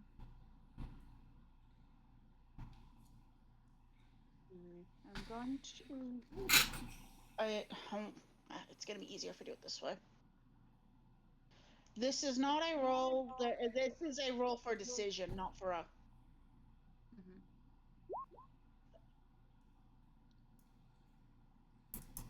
It might... This recent disappearance might be a little bit our fault.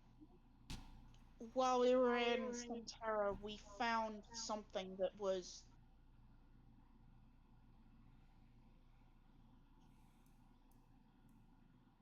concerning to her safety, that we ended up relaying.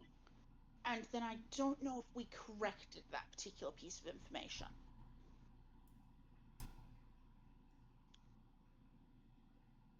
Concerning to her safety, how? A matter of old grudges that turned lethal.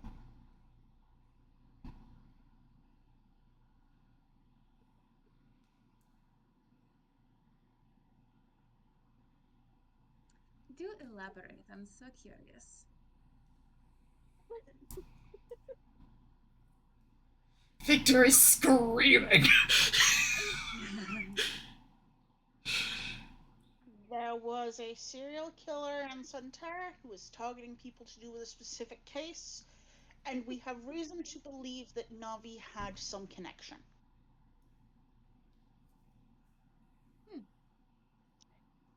That is all that I feel I am able to say.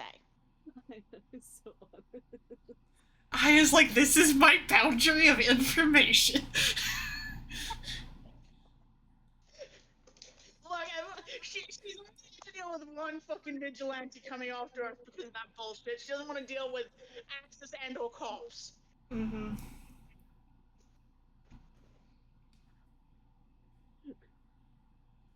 All right. Lacrimosa can come back with a warrant. Well, that is very interesting.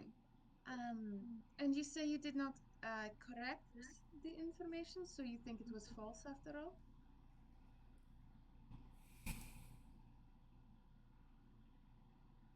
The immediacy of it, I think, is the.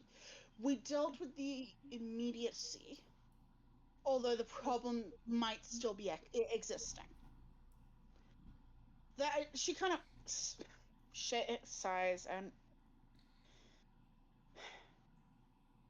we dealt with one of the problems in front of us, but there's things we were not able to get clarity on that are probably still a problem for her. You can tell, Danella, you can tell that I kind of reached her limit of trying to talk around.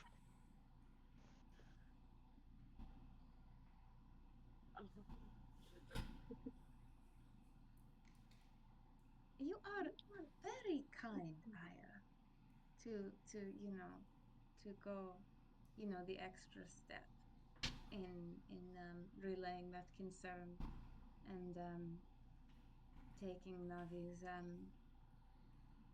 personal history and problems and things sort of as a matter of personal responsibility. That is very, very kind of you. We try to do the job that's in front of us, and I at least try to help who I can. Very thoughtful. I think that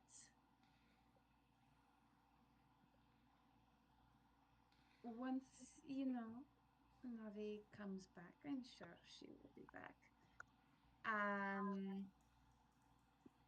Once Navi comes back, you can tell her that it was, misunderstanding, or that the problem is dealt with, or anything. And it will be a relief and a weight off her mind. But I am sure that, take the weight off of your mind. I am sure you did not drive her away.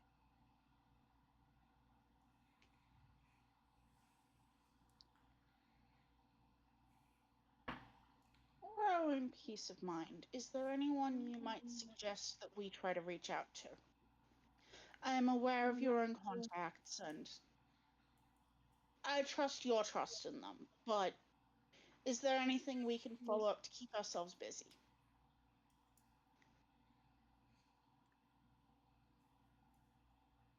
Keeping your good intentions in mind. No. I think too much follow-up would be more trouble than it is worth for everybody involved.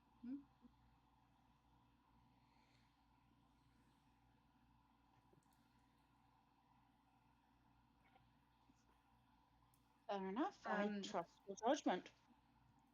At this point, because I kind of forgot, Victor and Garble, if you guys were on your way to the Lark, you can be arriving at the Lark. Wow, it took a really long time to get here. Whew. Oh man, there kept being crowds. We had to like wiggle in and out of people. It was just rough. I thought I hit an invisible wall for a second. Sorry, guys. It's fine.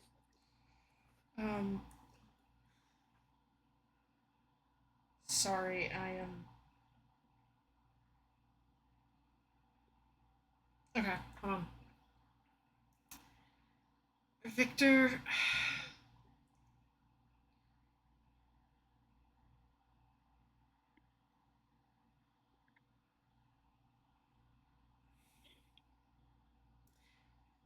I mean, they're going to enter. Victor's going to sort of clear her throat as she approaches. Oh, no. Is Victor Victor at the moment, or is Victor someone else? Victor is Victor at the moment.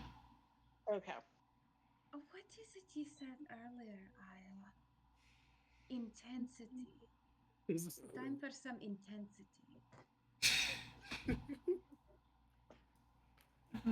And she looks up at Victor very expectantly. Oh no. Evening. Daniela.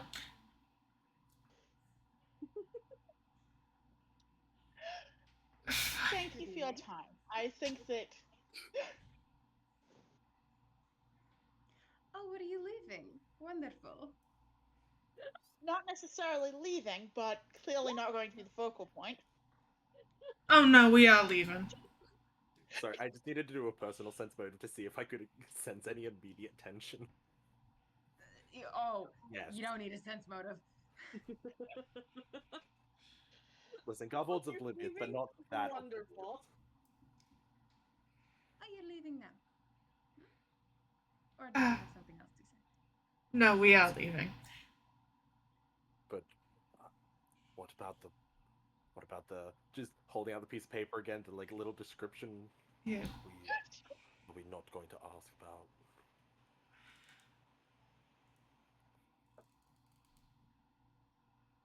You can if you won't. Don't know whether I should be flattered or offended at this point.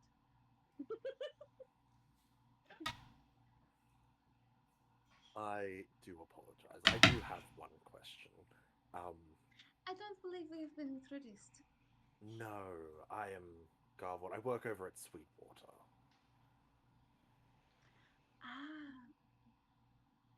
I am Lady Lacrimosa. It is a pleasure to meet you, Garfield. No, the pleasure is all mine. I often see Navian in our establishment, and as someone who works there, I grow concerned personally. So I have done some asking about it, the other establishments in the area, and it seems that she was approached by a person and that no one had recognized, and had an odd conversation, which is unusual, of someone with this description. And we'll hand over the piece of paper with the description. She takes it. She reads it.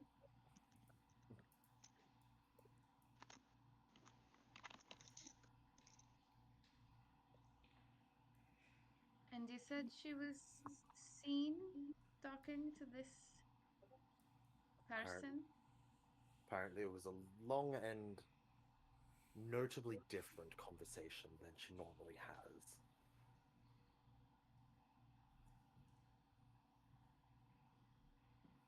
And then what? She walks out?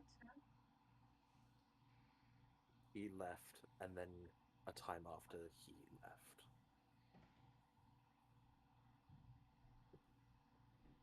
Did I run another sense motive? Yeah, Victor is paying so much attention and also wants to sense motive. She's just like standing in the back like she doesn't fucking care about what's going on. Alright.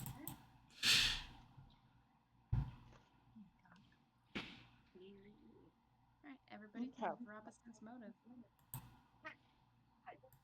I will when my cat is not in my arms. 25. Look at me. Okay. That was Currently the four of us, and by the four of us, I mean me, Garvold, Aya, and Danela, are having a follow-up chat with Lacrimosa after doing a little bit more investigation. Yeah, Nice. I don't know why I keep forgetting the name of the third place. I've got Skylock down, but I cannot remember The Mellow You. the Mellow, yeah. Found out, Navi had talked to a, a half-orc, possibly adventurer traveler from out of town. Had a chat with them. It was an odd chat. Then Navian left, and then he left afterwards. Like not at the same time, just like afterwards. And yeah, that's No one's seen Navi since. no one's seen Navi since. Yeah. Okay. Is it just Danela, Aya, Victor making any sense motives? Yes. Yes, I got a 22. Okay, cool. 25. Is Garvold attempting one as well, or is Garvold just taking this at face value? I will. You know what? I might do a sense motive. It's not gonna help, but oh, no, it's a 20.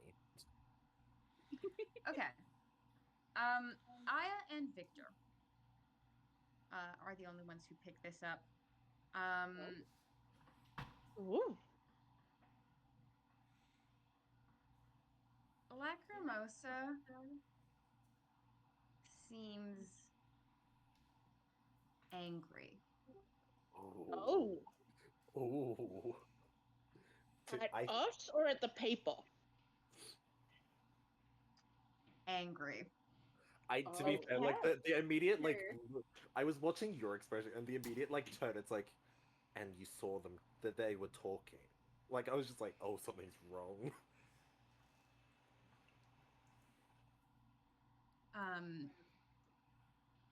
Like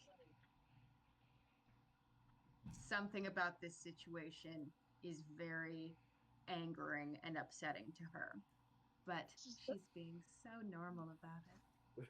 Does that description seem familiar?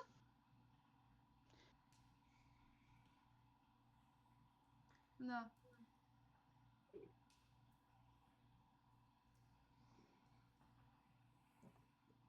And I'm gonna make myself roll for that. I'm gonna be honest.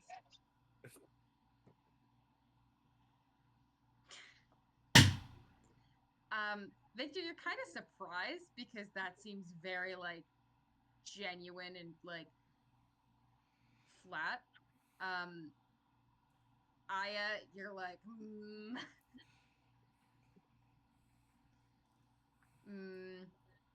that does not seem like she said a truth. Yeah. Aya smiles so pleasantly. Well, perhaps it's a lead for both of us then. Perhaps. I really do appreciate you taking the time to bring these things to my attention.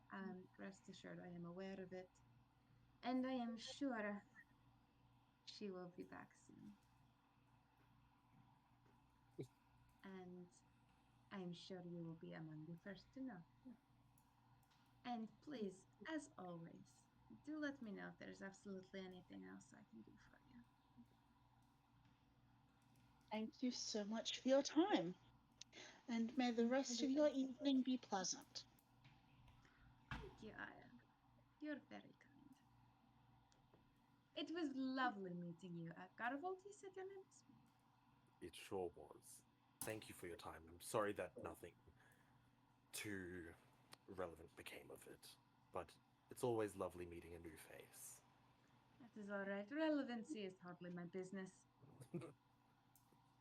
Say that again.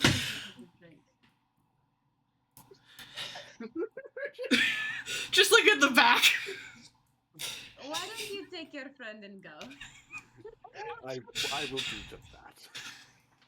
Wonderful. I gives her a little half bow and is going to leave. She was good. Outside. She was being good. You guys escort Victor out. You guys escort Victor out of there. Garvold, you do notice Lady Lacrimosa kept that paper. Mm-hmm.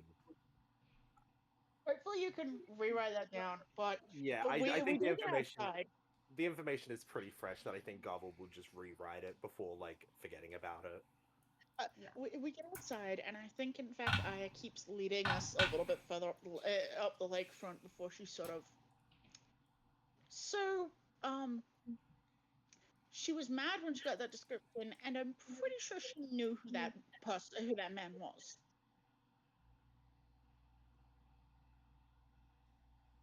I'm not certain. I'm not terribly good at reading people, but she was doing her best to keep a straight face, extremely mad, and I think she was lying when she said she didn't know, or she didn't recognize that description.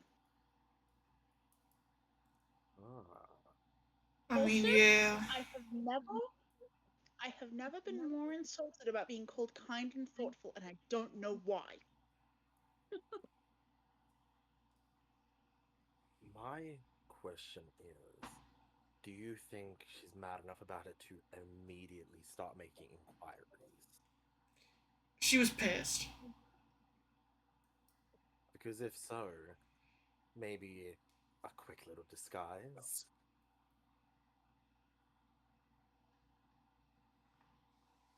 A slight bit of eavesdropping. Maybe an order. I think that might be well worth it. Thank you for articulating the thought.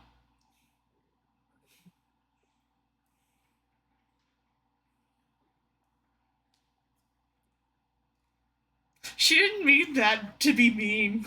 I'm sorry. No, that's fine. Well, just her voice. I don't think that was intended to be mean. I think it was just the leftover intensity. Oh, absolutely. But no, like The conversation is hard to make out, but it's clear that it was intense. I mean, as far as snooping, I can also probably go with you. I'm light on my feet and I have fairly sharp ears.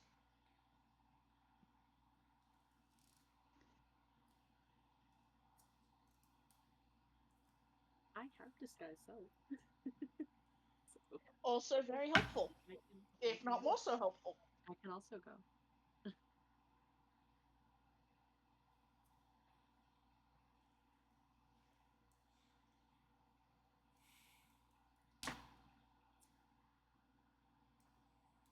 All right, what's the plan, gamers?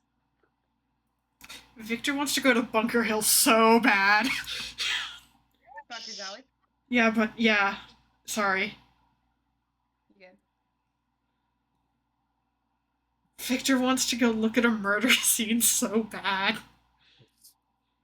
For Alright, her I mean, health. I did go there last night. I didn't see anything too terribly interesting. A lot of guards. Alright. I didn't do any active investigating, but, you know, I left a little bit of a sighting for fun.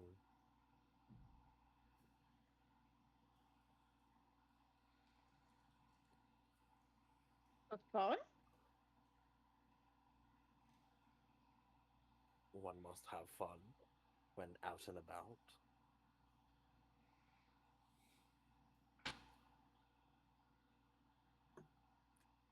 But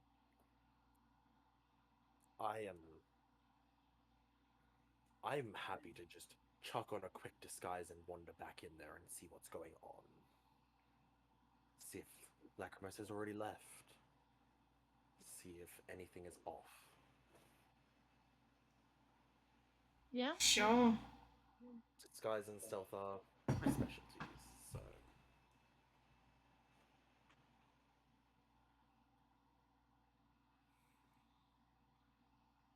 Can you make a copy of that piece of paper first and possibly leave it with? Of course.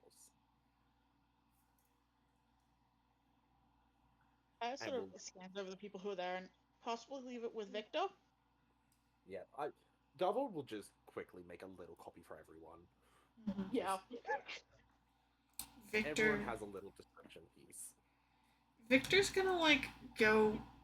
What Victor wants to do? She wants to go pick up Fern and Soot. Yes. I think Garvold wants to just keep track of the immediate situation while you do that. Yeah. Yeah. All right. So we have Garvold on team, possibly Tail Lacrimosa. We have Victor on team. Go pick up Fern and Soot and check out Bunker's Alley.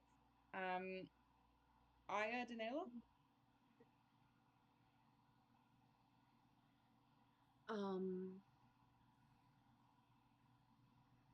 I think since Danella can disguise herself, Do you want me to like wait outside maybe?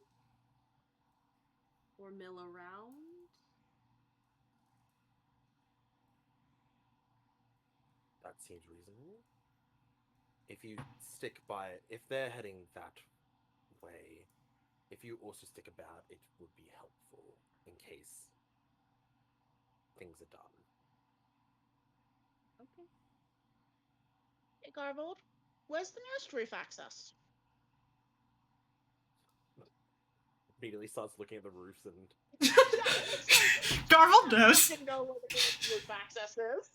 Yeah, Garvold, you can easily rattle off like the 2 best spots within like a block either direction.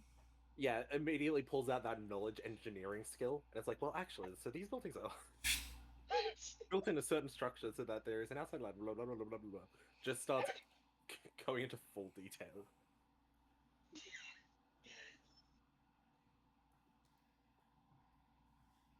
Safe to say, yes, plenty of roof access about. So I do want it. Hey, hi, Olar.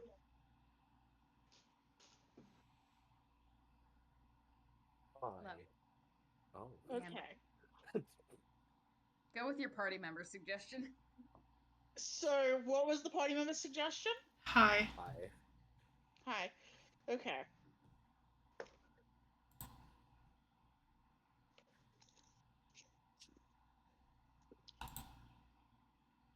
Yeah, I think she's ready to go. And the reason for that role, crucially, was is she going to remember that she's currently, like, fairly dressed up to suit the look and needs to go get changed? But she is going to ask Garvold for, like, a scarf of some kind that she can, like, so something she can sort of wrap her hair up in, because the bright white hair is fairly distinctive. Mm-hmm. Yeah, Garvel will help with like a mini scarf disguise. Yeah. Yeah, she's inclined to go up, which means she can keep a sort of distant eye on some things that are going on.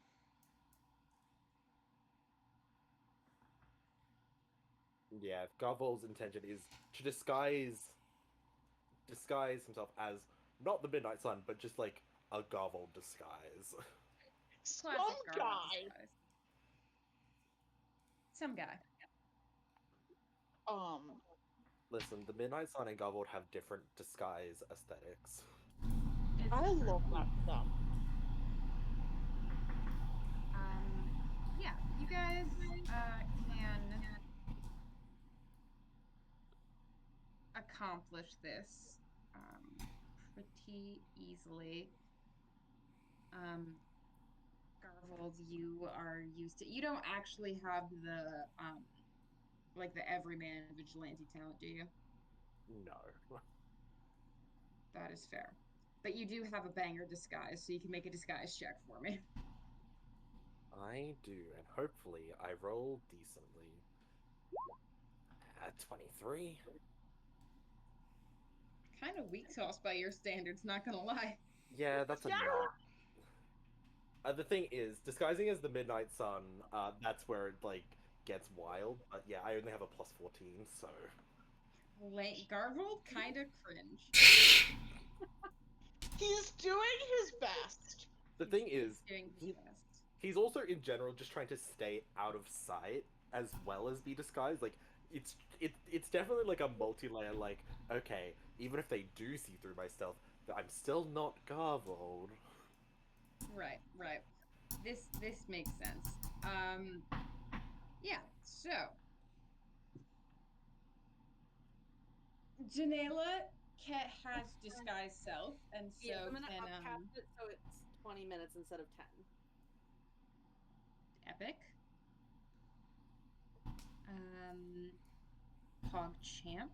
Oh wait, actually. So you're able to just chill, hang out, loiter, even. be up to no good. Aya, bird on roof. Bird on the roof. Gotta be keeping an eye out, and also it's a little bit easier to be sneaky on the roof. Bird on the roof. Bird on the roof? Garvold heading back into the Lark? Yep, definitely trying to stay towards the walls and shadowy corners as much as possible.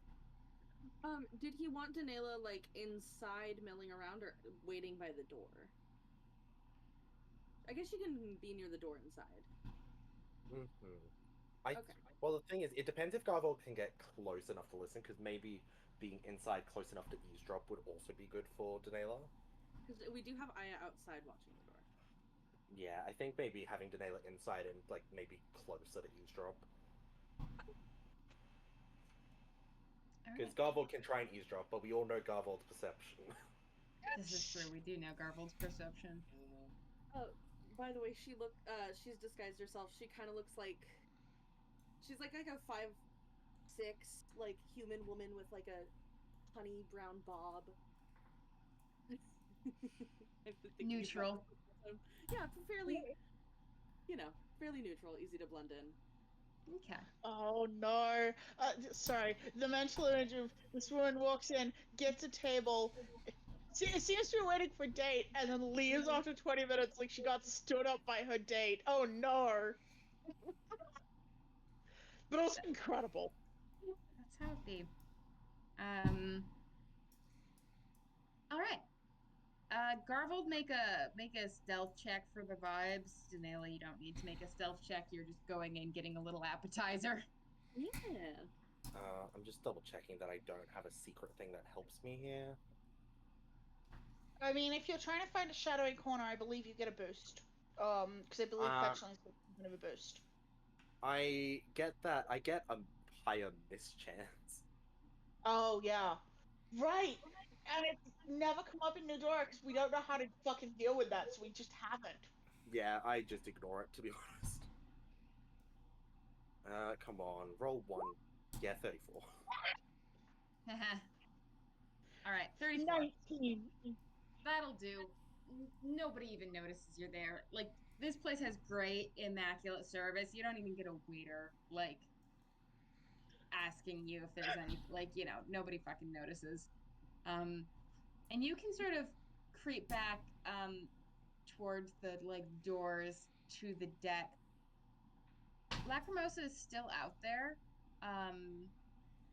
There is somebody out there currently speaking with her about something that seems unrelated. It's asking after an update on, some contact that she was getting in touch with for them. And you've only met the woman once now. But, like,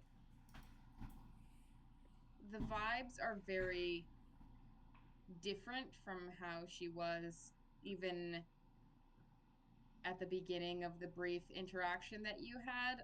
She's being very short with the person. Oof. Got it.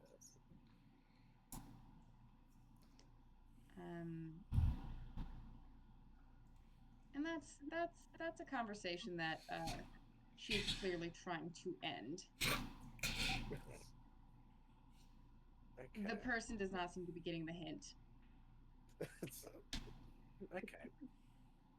And do I get a sense of, like, that Lacrimosa wants to just deal with other things or hates this person in particular? Lacrimosa seems like she doesn't give a fuck about this conversation and has things she'd rather be doing. Got it. We're gonna jump briefly over to Bunker's Alley Gang.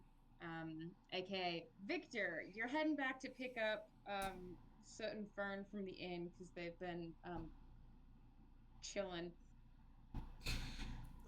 Let's go, boys. We're to involve themselves in the Lacrimosa conversation for understandable reasons. Victor is Let's go, boys. We're investigating a murder scene.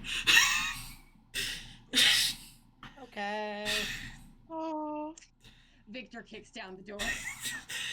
Like, essential. Going to a murder. To investigate. Essentially, she's just gonna knock on, like, the inn door, like, the door to their inn room, or whatever inn rooms they have, and just... Alright, I'm gonna go check out that murder. Come with. And then leaves. Do I know what the murder is? Because I haven't been here, so. Okay, the murder is, Soot was around when Garvold, was sharing updates from his contacts in town and said, among other things, 1, Navi is missing. 2, there was a murder locally done by somebody, that the witness cannot remember. And we as the party pretty much suspect is Omelet Guy. Right. Okay, that I remember. So, Yeah. that's the murder that they are referring to. Okay. Great news, there's been another murder. That is not great news. So it's just gonna sigh. Are you guys still in the Midnight Sun hideout, or did you actually get in rooms? I do not remember. Oh, then Midnight Sun hideout. Sorry, I forgot about that. Cool. I also forgot about it until a second ago. All right. So, Fern and Soot joining Victor. Yeah, I suppose. Don't have anything better to do. We've got some time before your boyfriend is set to show up. Thank you, Ghost Divine. Yeah. I need something to be doing. All right. Fern will go with. All right. You guys can. Victor, you've spent enough time wandering in and around Camlin that you kind of know your way around the major landmarks. You do know, where to find Bunker's Alley, and even if you didn't, Garble's description of the place would have given you a place to start. Mm-hmm.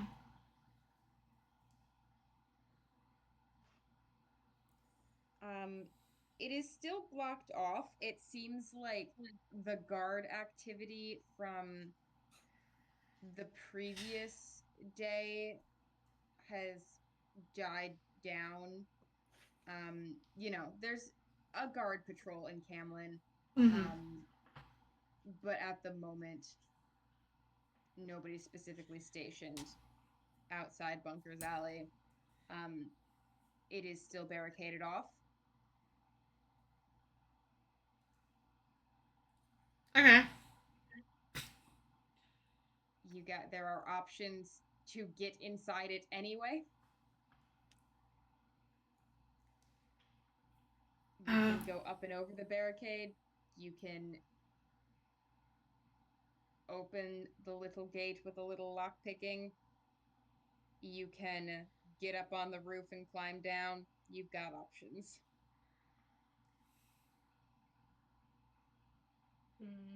What's the barricade made out of? Wood. Okay, is it like a fence, or is it like...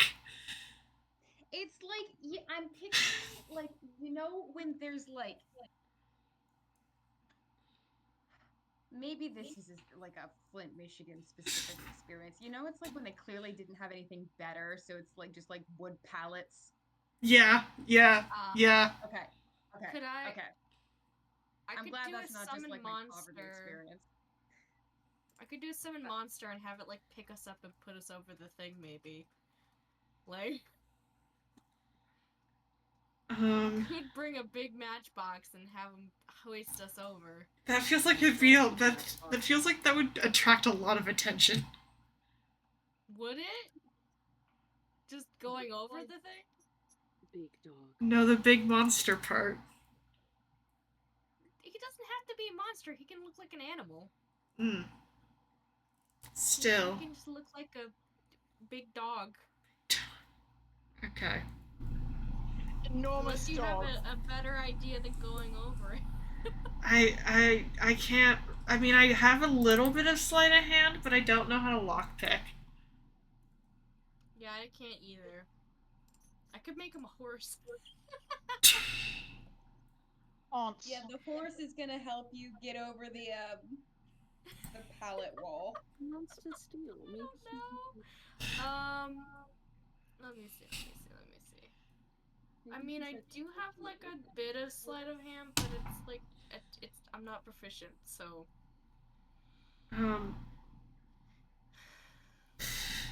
Three idiots try to figure their way around a fence. This is just like Vox Machina for real. Doors, yeah.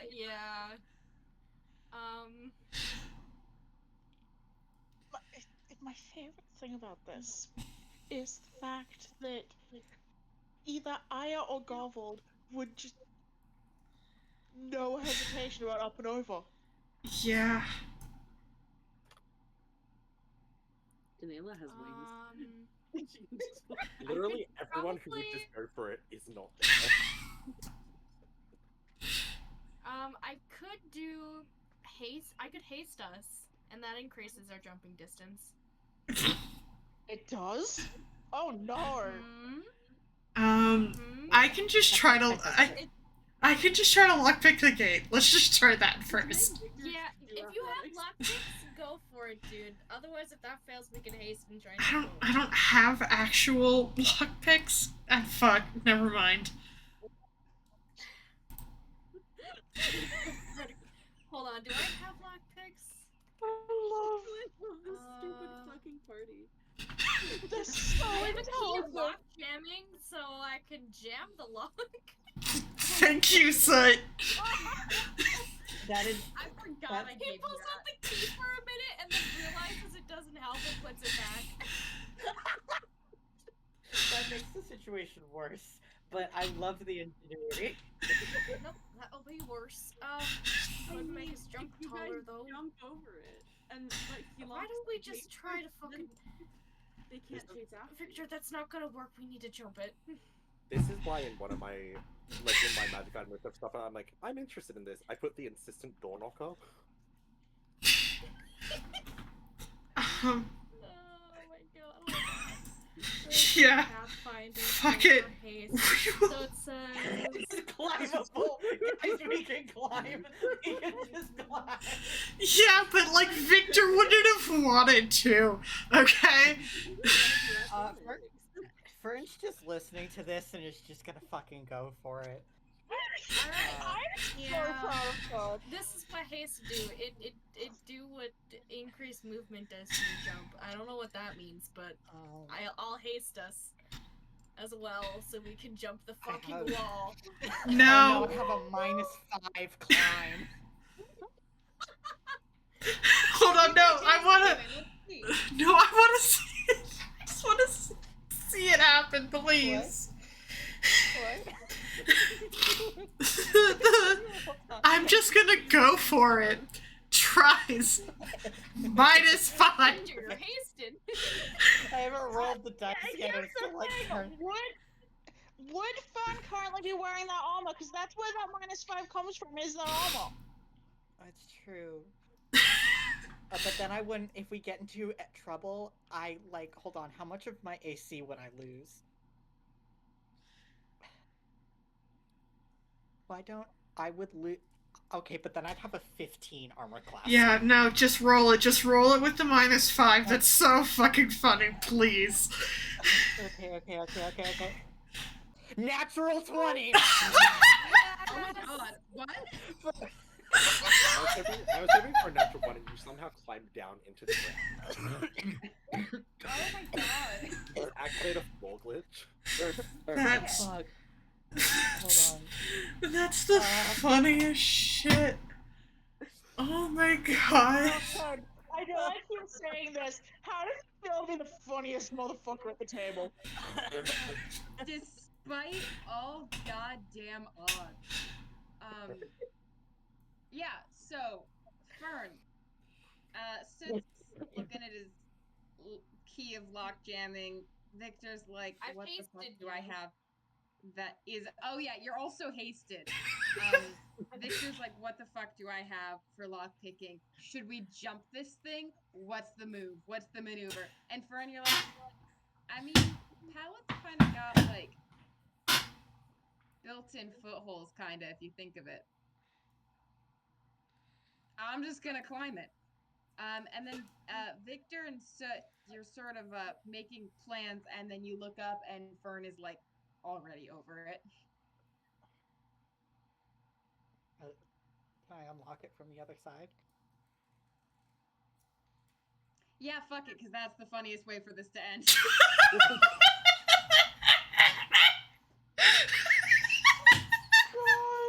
Unlock it, swings it up.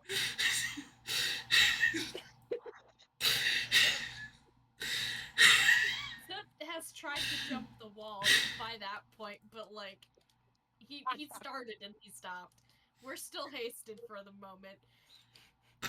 Did you haste everybody?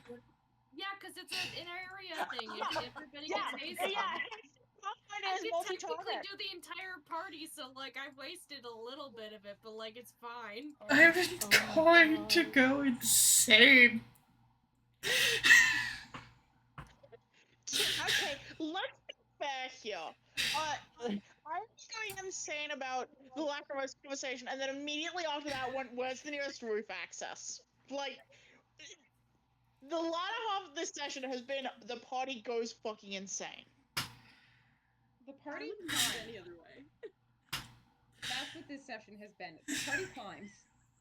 The party We wants done it, something and is guys. struggling. We made it. All right. Fern makes to the other side.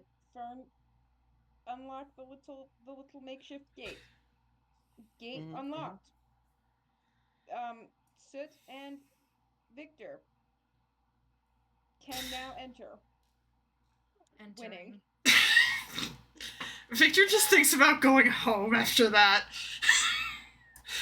Yeah, I think Soot is like shaking hands with Victor in his head. Like they share a glance, I think.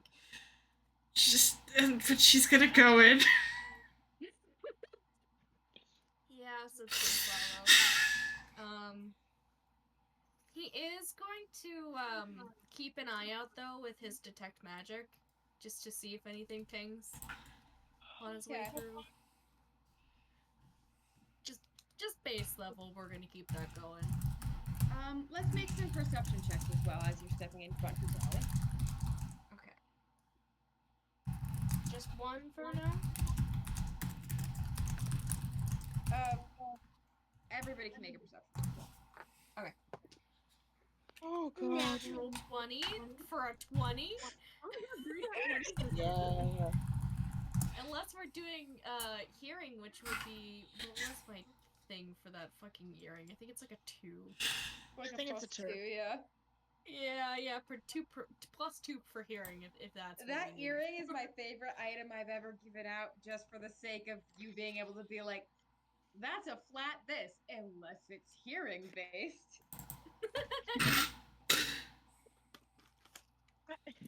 It's the funniest item to give Soot. Poor guy. God bless. There is a lot of comedy, and that's a natural 20 for either a flat 20 or for a number that is under 20. However, the number that is under 20 is actually more powerful when it's a nat 1. And you can go, that's a nat 1 for like a -3. Yeah. Oh my god, I could -4 a climb check. On one, Yes. I was running through Storm King's Thunder once, and there is one specific boss that has a -4 dexterity, and I did manage to roll a 1 on initiative, so I had to tell everyone, it's like, so the boss goes at -3 initiative. Excellent. I have rolled a 0 climb check before. Actually, I've rolled multiple 0 climb checks in a row, and it nearly killed my paladin. Oh Oh no! my god. He nearly drowned because of this. Jesus. Fortunately, he had a constitution of 20, so he could hold his My breath God. for a long ass time. Thank God. But he couldn't climb out of the fucking water. So we've got a 12 perception. We've got a 20 perception. We've got a what's Victor's perception? Oh shit! I missed the command. L. No perception for you then. No, I probably. We're ableist against ADHD here. 27. Okay. 6? Yeah. She's hot. Like, Correct. What else do you need? literally, what else do you need, bruh? This is her one really, really good skill. All right. So, let me just double check something.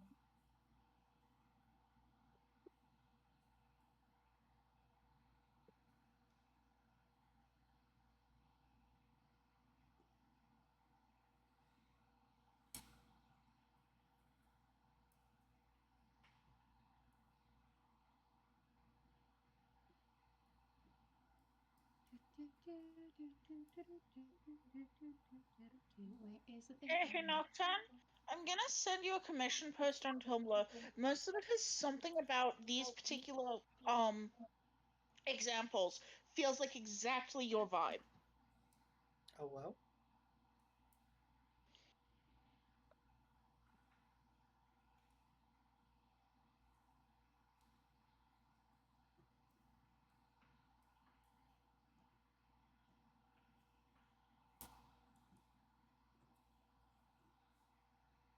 Oh well.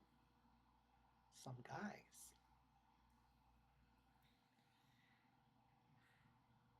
What are we waiting on?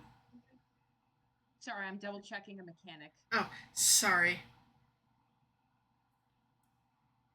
Okay. So, you guys detect, the vibes are bad. The vibe is bad. It's a bad vibe. This is not a good vibe. Yeah. Maybe it's Figures. just this was a murder scene vibe.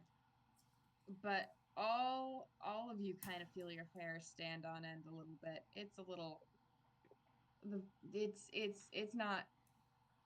not the business here right now. You're not actually enjoying this very much. I get the opposite. Fern,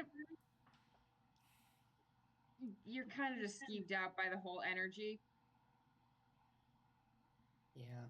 Soot, you do see what is clearly like, oh, and there was the blood stain. And there is a little shimmer of a faint, lingering magical aura there.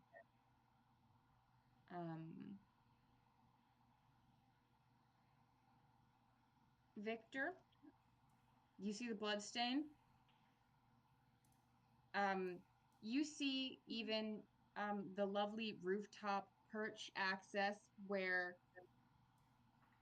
the Midnight Sun must have hung out on patrol and made a little appearance. Because you're like, yep, that seems like a spot that they'd fucking stand. Mm-hmm. You can tell that there have been a lot of people in and out of this area. Footprints are scuffed everywhere. It's sort of a shitty, like, broken down stone alley that clearly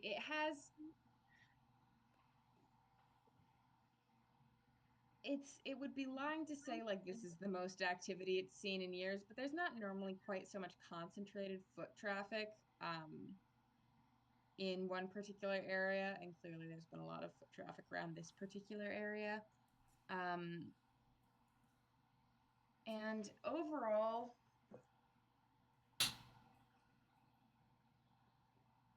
you just feel unsettled by being here.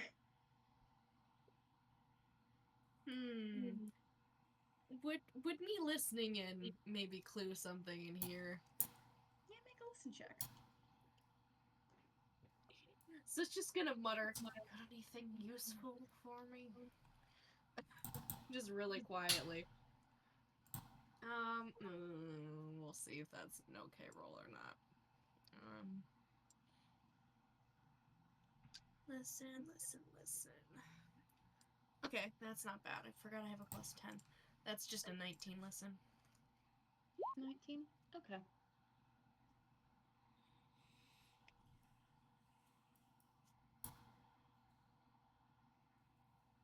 The voices are kind of hushed. If you didn't know better, you'd say it was out of respect. It's not. No. They don't care. But they're a little bit hushed right now, and they do.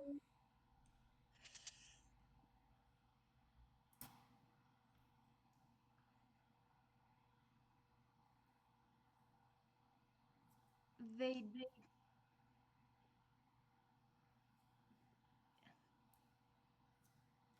I'll just type a couple of things that you hear. Okay. Lance, what are you doing?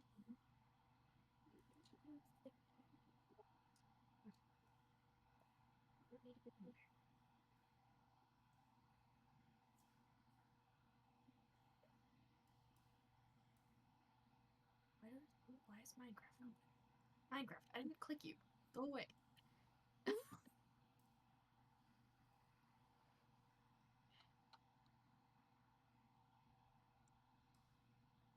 You're only gonna hear one thing. Clearly. Okay. That's alright. I didn't expect to hear much.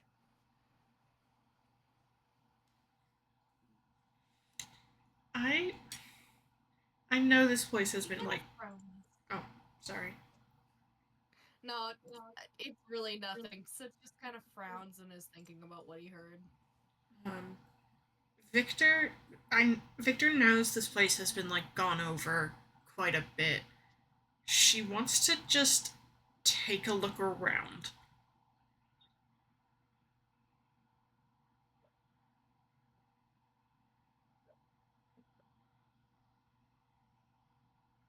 Okay. Sort of in an investigative way, but also kind of in a. Like she's trying to quickly memorize as much about this particular spot as possible. Okay. Yeah. So Bunker's Alley is in a rougher part of town. The buildings on either side of it, one on the one side, it is something of a rarely used site for sort of a pop-up market. On the other side, the building is condemned. It is broken stone and dirt sort of ground. The windows that overlook the alley are boarded up on one side or thick with dust on the other. And so the only real vantage point that one would have to see something in this, unless they were in the alley or at one end of the alley before it was blocked off, would be from up above. There is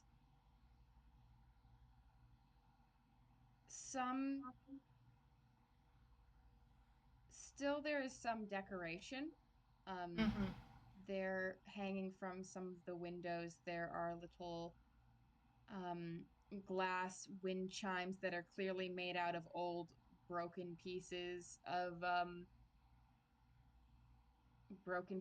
glass, basically. There is on one of the sides a small mural that it is too dark to fully appreciate, but does seem to be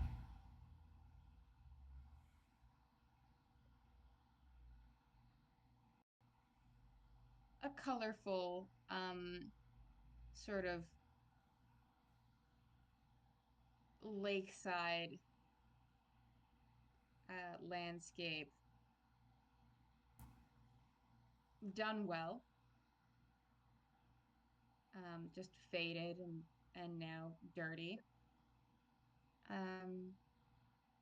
And there's some little benches in here.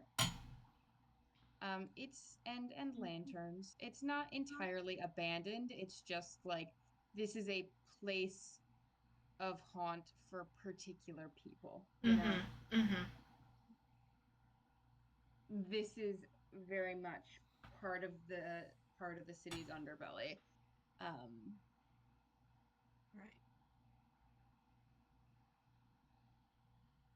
And then, of course, there's the blood stain in the middle of the stone. But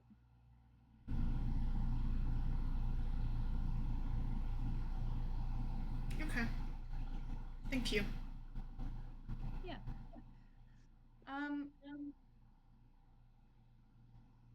There is another sort of chill breeze.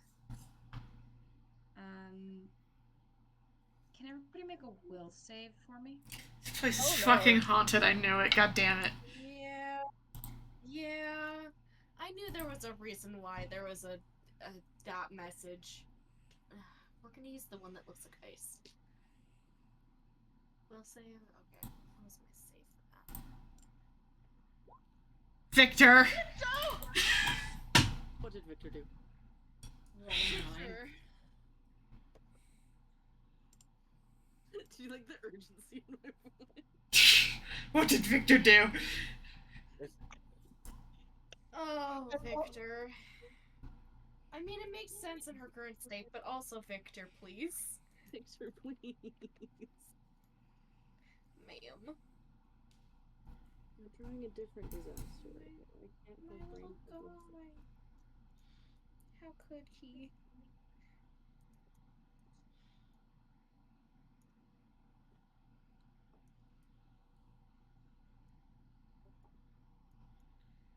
$13.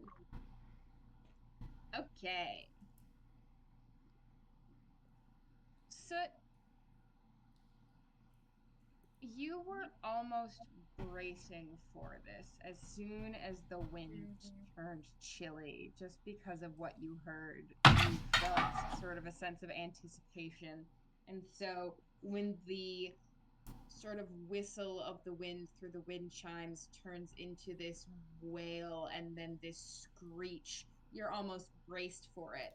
Fuck, it's You do haunted. not feel the same, the same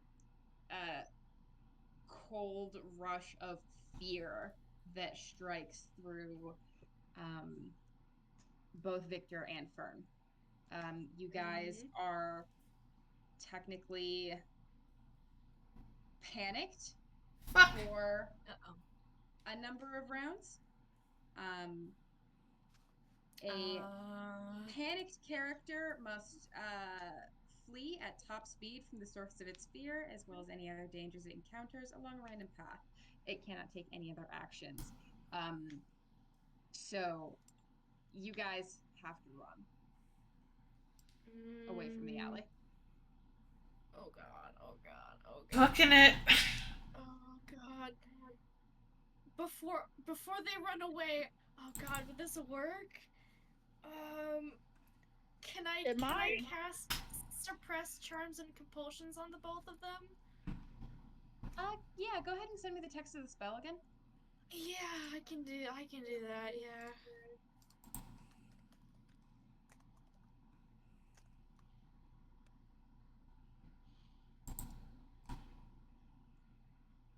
DP. Alright, and I'll put it in Soot chat.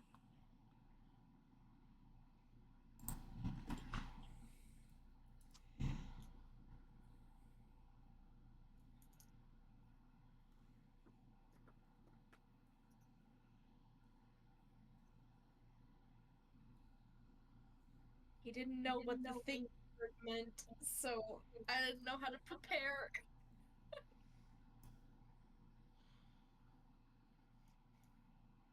Okay.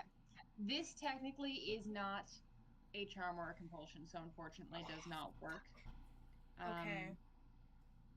Well, mark that off.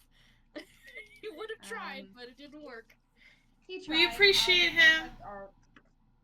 Your friends are running away. Well, I'm not running after them. They can run if they want. Oh, you're staying? Yeah, if I'm not affected, yeah. Because obviously something doesn't want me here. Holy fuck! I might summon my puppy though. Okay. First of all. Hi, Nocturne. Update. Hi, I was listening. I heard. Okay. Okay. So, Fern and Victor are running away. It says in a random direction, but I will let you guys choose to run either in the same or in different. I will let you guys have that control over where you guys are running. It's gonna be the same direction. Okay. Yeah, same direction. And Soot. Hi. You can summon Matchbox.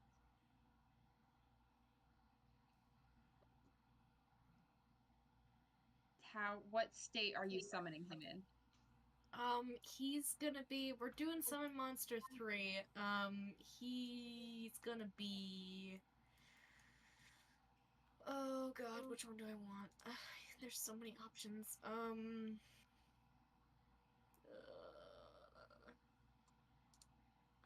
Which one? Is that one? Will that one help me better?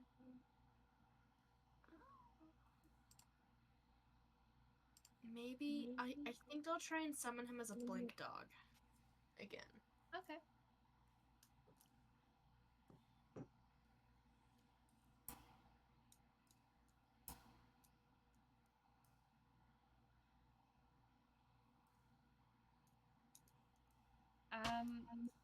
And you are staying in the alley with your dog. Yeah. Okay. Make a fortitude save. Okay. Oh god. Oh god. Okay.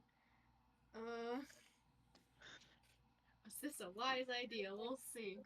Come on, fire dice. It's a ballsy idea. Yeah, okay. So that's pretty good. 26? Soot. You said will save, right? Good. That is pretty good.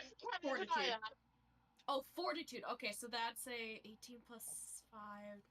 Oh my god. It's still a 23. 18 plus 5 is 23. Yeah. Yep. Okay. I am the fire. You can't. Cold never bothered me anyway. So does Elsa. Okay. Okay. You take 9 points of damage as you feel that cold pass through your body and like pierce straight through your chest. Jesus Christ. And it comes from behind between your shoulder blades and pushes out forward. And in front of you, you see the ghostly, incorporeal form of a young woman with a knife in her chest. And it's 11:19, and what a shame. I need to go to bed. So that's where we're calling the session. Yeah, Once I figured again, it was Sid God. stabbed. Soot dies, the end. That's my memory.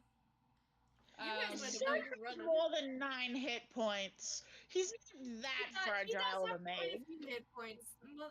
Mance has 56 hit points. 9 is a little drop in the bucket. Fucking. Yeah, I rolled shit on that damage. He can handle that a little bit. I can't believe I'm not going to be here for the beginning of next session. Fucking. Yeah, so. It's haunted. Okay, I'm gonna stop recording. You're not gonna be here Uh, next We have another problem regarding the beginning of next session. Ren also won't be here. That's exactly what I was just May- asking. Hold on. Well, that's